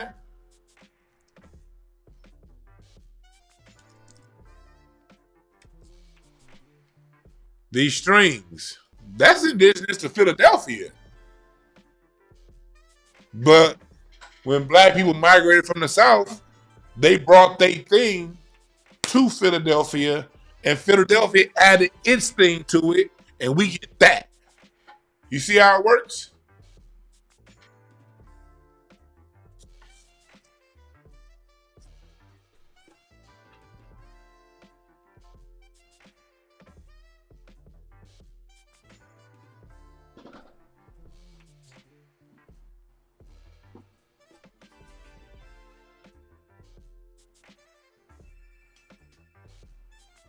You see how that works? But the Philly sound in the 2000s, when we get to Neo Soul, a lot of those samples, like, this is a popular song, one of my favorite songs.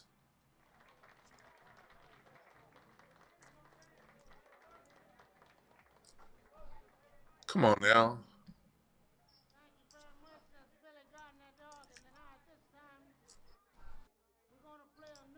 Y'all know this song by Erykah Badu? A lot of your Philadelphia Neo Soul, a lot of that is LA Soul. Do y'all know that? Mizell Brothers produced. Y'all remember the song by Erykah Badu? When you get to the bridge back here.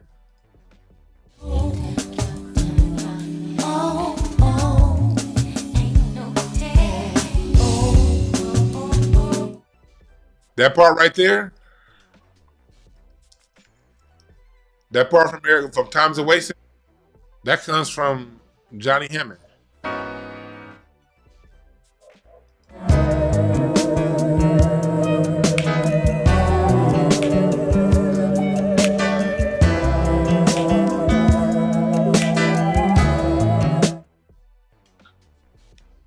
That's the LA sound, produced by the Mizell Brothers.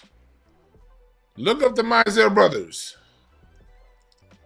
and their music catalog, and see if you don't hear a lot of shit that you heard sampled in hip hop, especially Pete Rock, Q-Tip, a lot of your Neo Soul produced, is lots of stuff produced by them. All of that, Bobby Humphrey. How many times was that sampled? Come on now. Come on now. How many times was this sampled?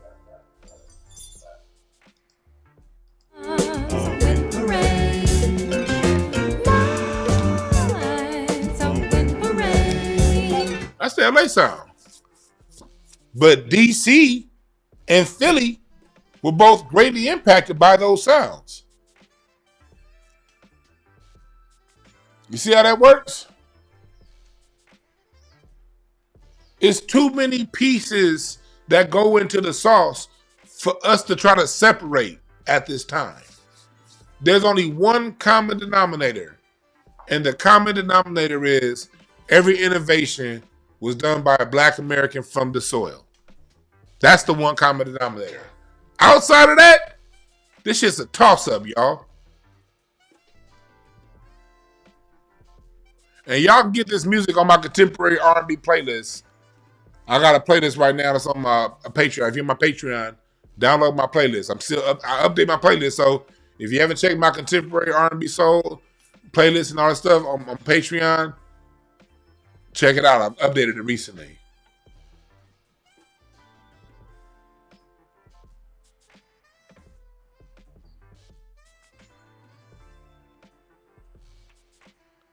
All right.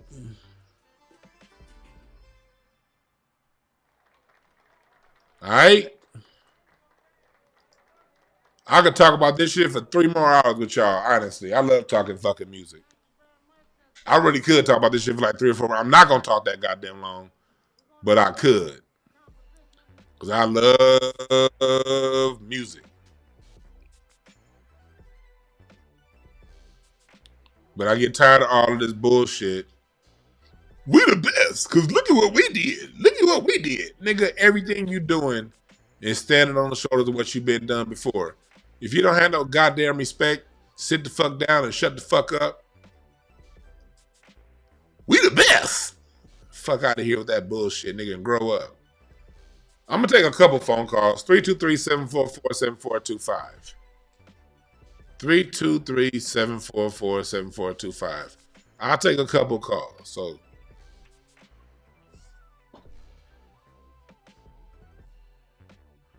and if y'all niggas don't stop talking about who was jealous of who gives a damn? Let me give you guys a secret. Hold on 1 second, caller. For everybody in the chat room talking about who was jealous of who, let me give you guys a quick secret. All musicians and artists are insecure, okay? So yeah. It's people that the beefs that really matter, you guys don't know nothing about. Artists are insecure people. And so yeah, if there's a beef, all these niggas, they're not what they put on for you guys on the camera, okay? It's a very competitive and a very insecure environment.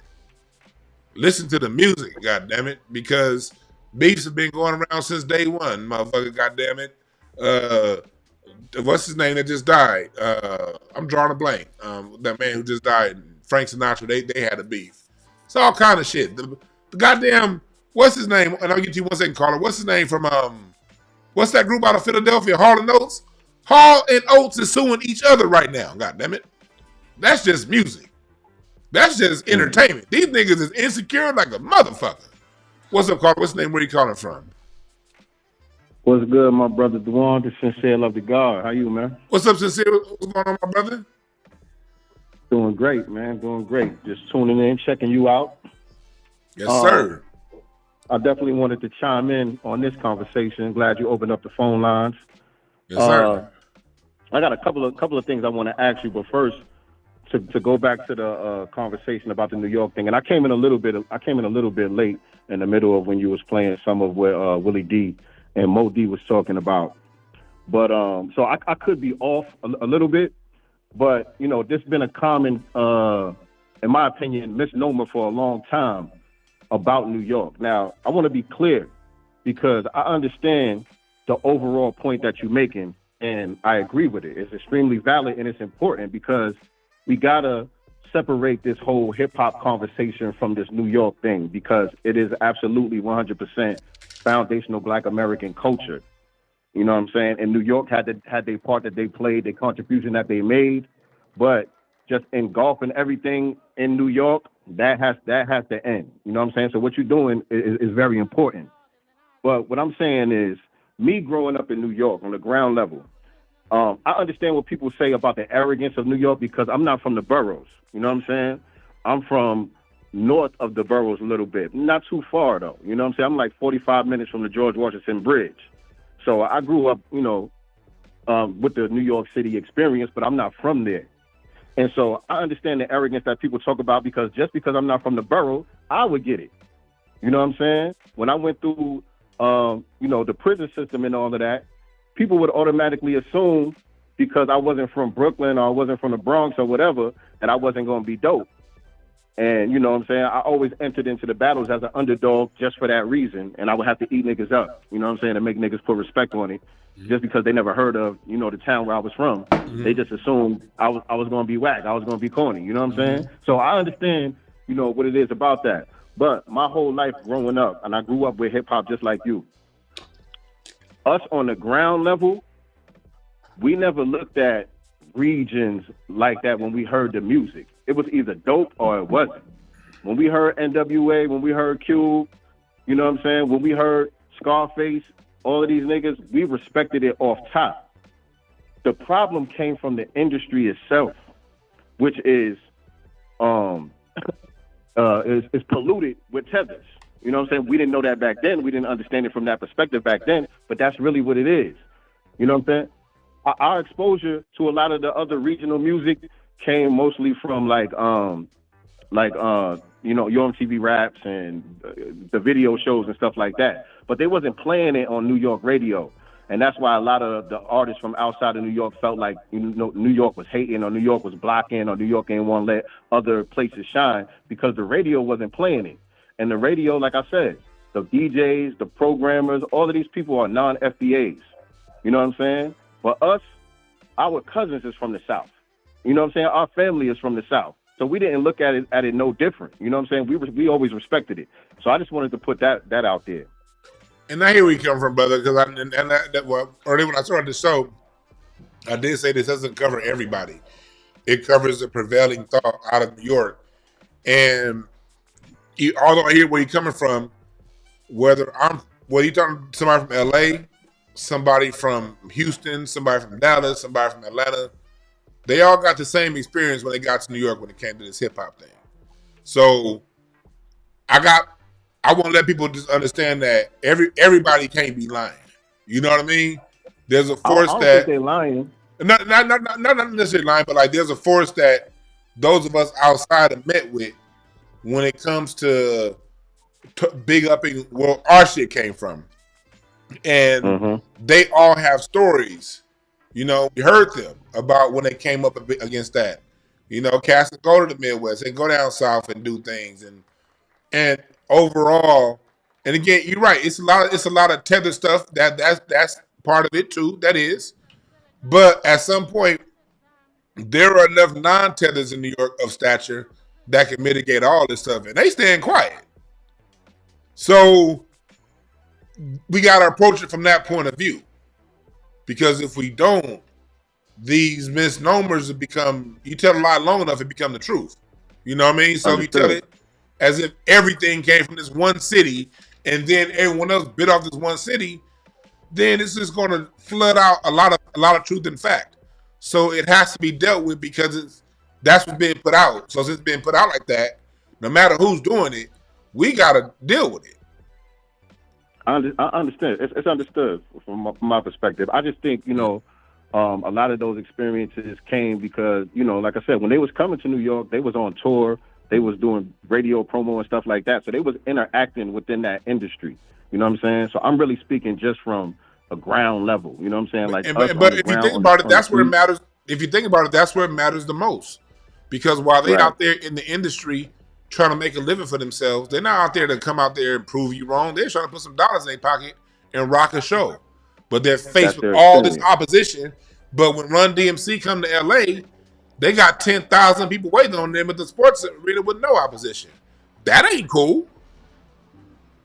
Right. So we got to deal. We got to talk turkey. We got to deal with it because the whole point of dealing with it is so we don't repeat this kind of behavior. A black American going to a different city just because you felt like you created a genre should not have to face all this opposition when dealing with other black Americans for music that we created that ain't nobody accepting outside of us. That should never happen. And I agree with you. That shit is corny. The fact that it had happened and it happened consistently, it happened to Willie D, it happened to everybody.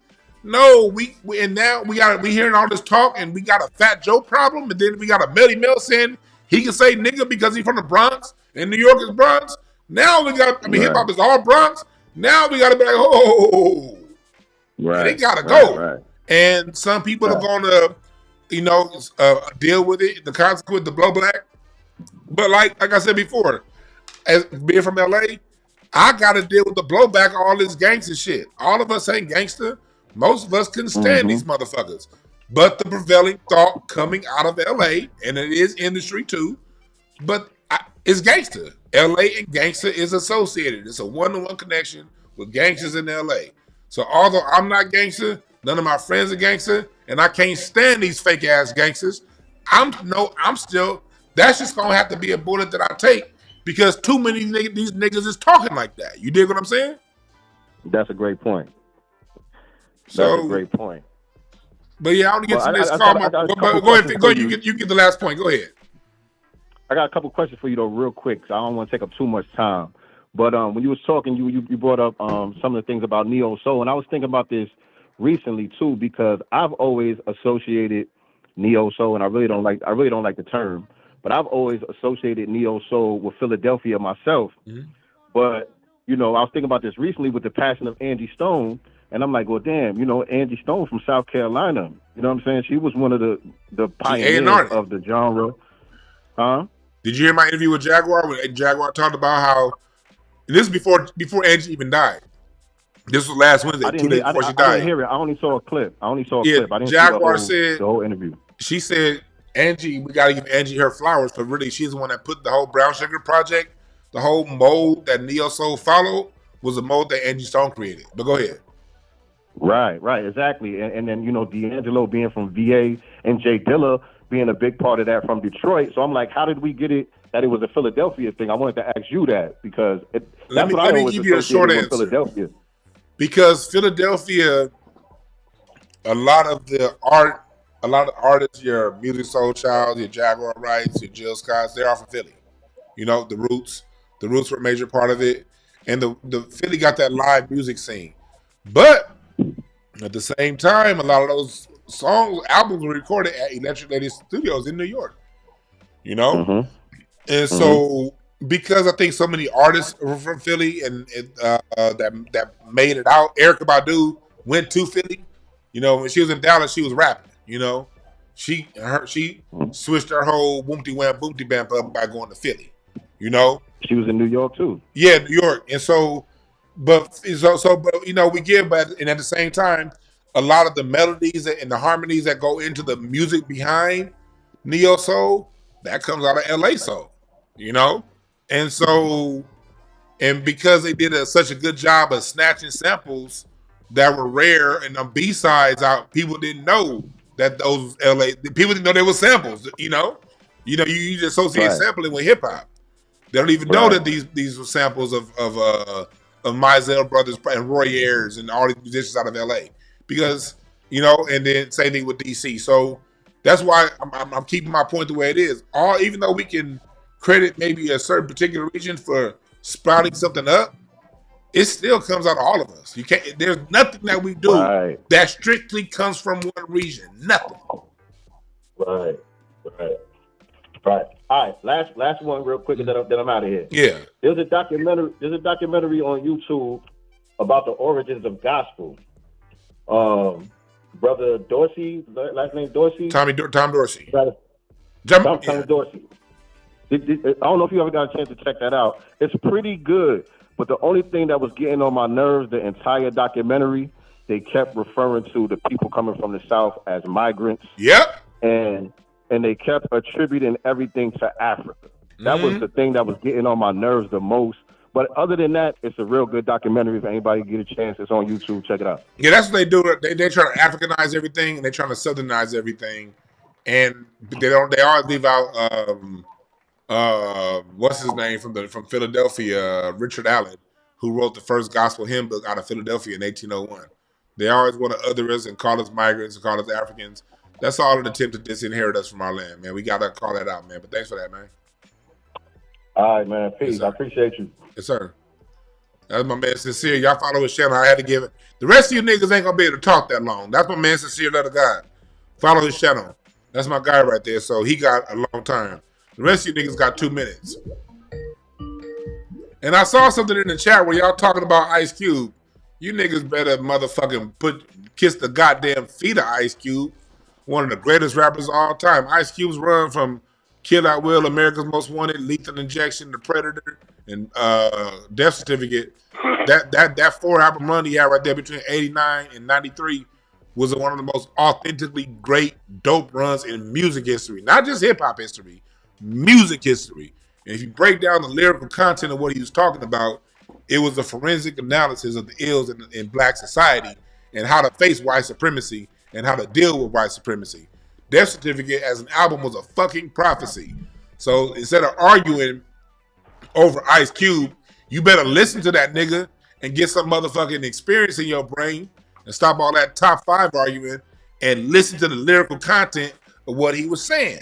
Especially songs like Who's the Mac on America's Most Wanted and the whole Death Certificate album, and ended off with Cave Bitch on the Lethal Injection. If our black athletes listened to the song Cave Bitch, we wouldn't be in the problems we in right now. You better go listen to some motherfucking Ice Cube and stop arguing. What's up, caller? What's your name? Where you calling from? Hey, what's up, Dwayne B, man? Hey, this D from the land. Hey, man, your homeboy, man, the last caller, man, hey, yeah, he was right, bro. Them cats that's in New York from them barrels, man, they don't really mess with them, really get them cats from Buffalo and them other counties in New York. They proper respect and they do like that. They want to keep everything closed in their barrels, and if you ain't popping out of them barrels, they ain't really got no respect, let alone outside the states and down south and on the West Coast. So he was right about that. And another thing he was right about that, I'm gonna keep it real short. Man, yeah, the Tethers running the hip hop media, man. You know, the radio stations, like Angie Martinez and all that, man. I wouldn't say she was instigating them rap beefs like that, but she was, asking a lot of questions about it and kept it in the media to where people had started making, their assumptions on what happened and why it's happening. I want to make a point based off something you just said. You talked about, I'm glad you brought that up to address what in both callers about, tethers in the media. Well, think about LA. Who runs LA radio? Mexicans? Yep. We got the same problem New York got. But we ain't out putting all that bullshit out there either, are we? No. We got tethers in control of our media too. This ain't just a New York problem. Big Boy is the only nigga on radio, and he ain't got nothing but Mexicans behind him. Yep. We have rendered those motherfuckers at Power 106 irrelevant. 92.3, even though they're on the radio, even though they're in the media, they get all the access, they do all the. Don't nobody give them they don't get nothing. They don't get no kind of nothing. They don't get recognized in no kind of goddamn way here. Who the fuck is y'all? So black folks in New York, y'all still got leverage. Y'all, yeah, that's your media, but you still got the choice of whether or not you validate them. Yep. And that's the same thing with us too, man. Because when Run DMC and LL Cool J and them came out here, the only pushback they got from us on the West Coast, the YB, was some rival sets meeting up at the concert. Right. Other than that, man, they left the concert clean as a whistle. Right. That's all I have to say. Be one. Yes, sir, man. You have a good one, brother. Be one.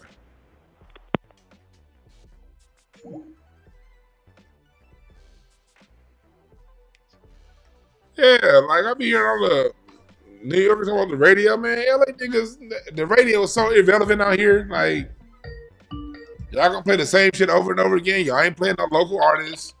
Nigga, you know the radio is in LA? Spotify. What's up, caller? What's the name? Where you calling from? This is Sister Miriam R., better known as Goddess M, calling from East St. Louis, Illinois. Just checking in and wanted to chime in on what you're saying. Indeed, brother, enough with this East Coast, West Coast, up north, down south. It's all American music. We have a revolutionary music, a healing music, and, a music that's worldwide, not only just for ourselves, but worldwide. but we need to make sure that we are the gatekeepers. It's okay to be that of our own culture, of our own music, and make sure that it get the love and tender care and the respect that it deserves. And we have to always put our music, ourselves, and our lineage first. And salute to brother Kool Moe Dee because he hit it right on the head. I had the pleasure to meet him many years ago at a Black book fair, and he was promoting his book, There's a God on the Mic. Met the gentleman, kind, intellectual, very beautiful spirit, and a very humble brother. So hats off to him and salute. Salute. Thank you so much for this, brother. Love Thanks what for you this do call, and keep doing. I appreciate that. Yeah, black folks, this is all of us, man. Like, it's way too much that came from way too much. Us be sitting around goddamn arguing over this shit. What's up, Carl? What's the name? Where you calling from? Hey, what's up, bitch? This Larry. I'm gonna keep it short. I want to say, punk ass nigga. I'm gonna keep it real short. First of all, I want to remind everybody in the chat that Dewan is a bitch. That's number one. Number two, you won't fight though. I definitely do. There is so much New York arrogance, and let me tell you what New York arrogance has got New York. Not a goddamn thing. They prided themselves on having a fucking sound, and now they borrowed everything from everybody, and there's no such thing as a New York sound anymore. The only ones keeping it alive are from Buffalo. Shout out to Griselda, and they're borrowing UK drill. They're trying to sound like down south rappers. They're trying to sound like West Coast rappers. They're trying to sound like everybody, but who they prided themselves on. So I'm glad that their arrogance is being exposed. Just like your motherfucking weak ass, cake ass hands are gonna be exposed when I get out there, dog. I'm gonna kick your goddamn ass, and I'm out, bitch. Man, I'll beat your ass and pillar the post, nigga. Don't ever call around and disrespect the host. Bitch ass nigga. Get off my phone. Nigga. That's rhyming, ho.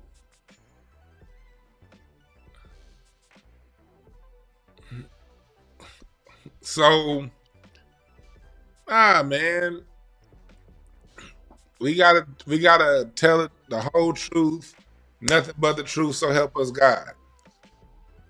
New York, all that arrogance done got you a whole bunch of has-beens. You ain't got no rapper selling out nothing other than Nas. Thank God for Nas. I mean, I'm talking about new rapper in the last 10 years. Because why? Because they all frauds. What's up, Carter? What's the name? Where you calling from?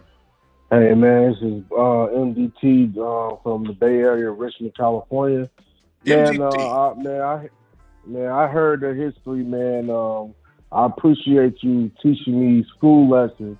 You know, as a youngster, you need to start listening to, like, history where our like OGs and our grandparents and grandmas and stuff was, you know, doing. And I appreciate everything, but I want to get to the part you said, brother. When like New York sound, like New York sound hasn't been since the 90s. They always stole from California and the South, and they sound like the South now. It's in a weird way now. They sound like the South. I will say this. They hate to admit songs like that Biggie popped off using West Coast beats. They hate admitting that. He did. And 50 popped off with Dre. And so when we bring that up, it's a problem. But go ahead.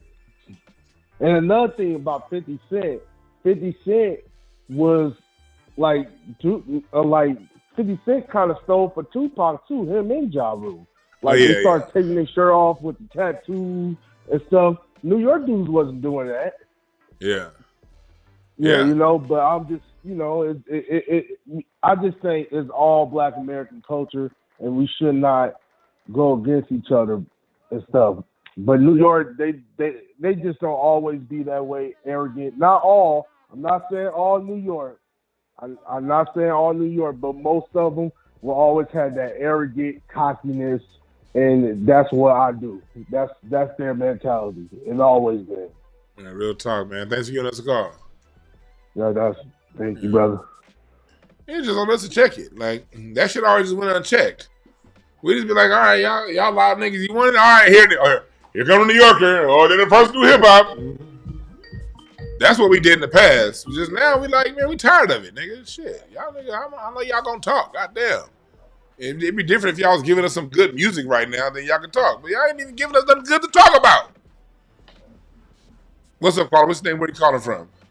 Hey, Dana calling from the Valley. Dana, what's on your mind? I love the Larry bits. Those were so funny. Nah. I'm just thinking about, your commentary about New York and how Kool Moe Dee has to come out and talk about the arrogance, but that's based on the Bronx thinking hip-hop was created there. Yeah. So there's no need to be arrogant now because there's Dwan Browns and Tariq Nasheed saying, hey, you guys sampled a lot. This person created this. These words were created here. Mm-hmm. And I think it's a part of not accepting that and also the delineation movement. They don't want to separate. They want to be like, no, this was created here. We wore these clothes. And, the people that really created it and brought the sound, they don't want to give them credit for. So that's sad that, we're here now and Fat Joe and, just the whole thing is just really sad. That's like coming to LA and trying to talk about Crenshaw and us cruising up and down in the 90s and all the stuff. Even now when I see somebody dressed in all red, I'll be, looking on guard. Right. Yeah. That's just who we are, I don't want to give, that up. Like, cruising in the 90s was so much fun. Dockwater Beach, Inglewood. I mean, just all of that is LA culture, and we love it. Yeah. And we're not going to give it up. Right. New York, y'all need to take this L. Take that L. And have a seat and check Fat Joe about nigga this and nigga that, because you just doing stuff. You just talking. Right. You're not going to throw right to the way. But you made a good point, because like out here, we grew up hip hop, but when I listened to all these New York, we wasn't doing that. We were doing something different. We weren't doing that. We always been kind of doing our own thing, and culture starts out here in LA for us like it starts for anybody anywhere else. Like you said, you wouldn't go to Kansas City or DC and be talking about LA, West Coast, West Side. That's stupid. Right. So it's just, one of those things. But like I said, New York needs to take this L and have a seat. Crazy Legs, that doctor that Tariq always talks about. Oh, that Cologne Joker. And Cologne. And anybody else that want to step forward, with the craziness. Yeah. Take the L. All right, let's give us a call. Yeah, take it, man. I'm about to shut it down. Thanks everybody for giving me a call. I gotta get up out of here.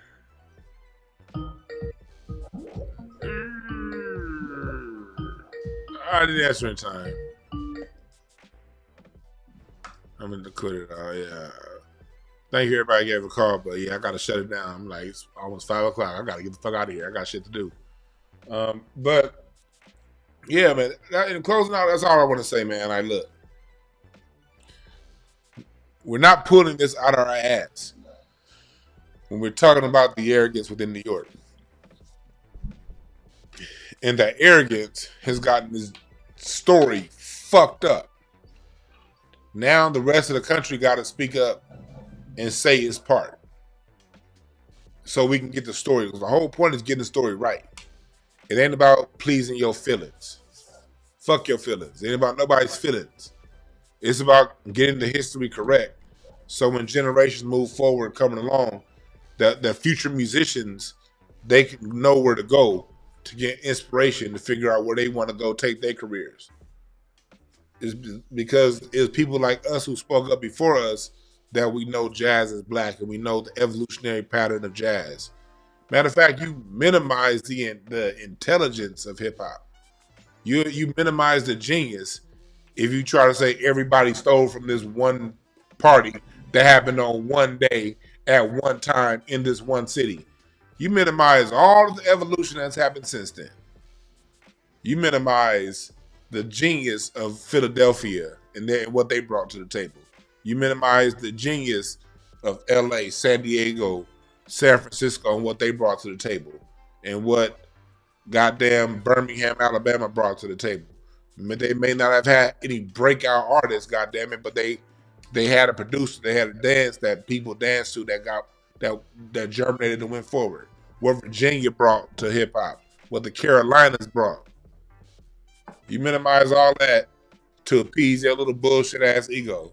Man, your ego can kiss my ass. With love.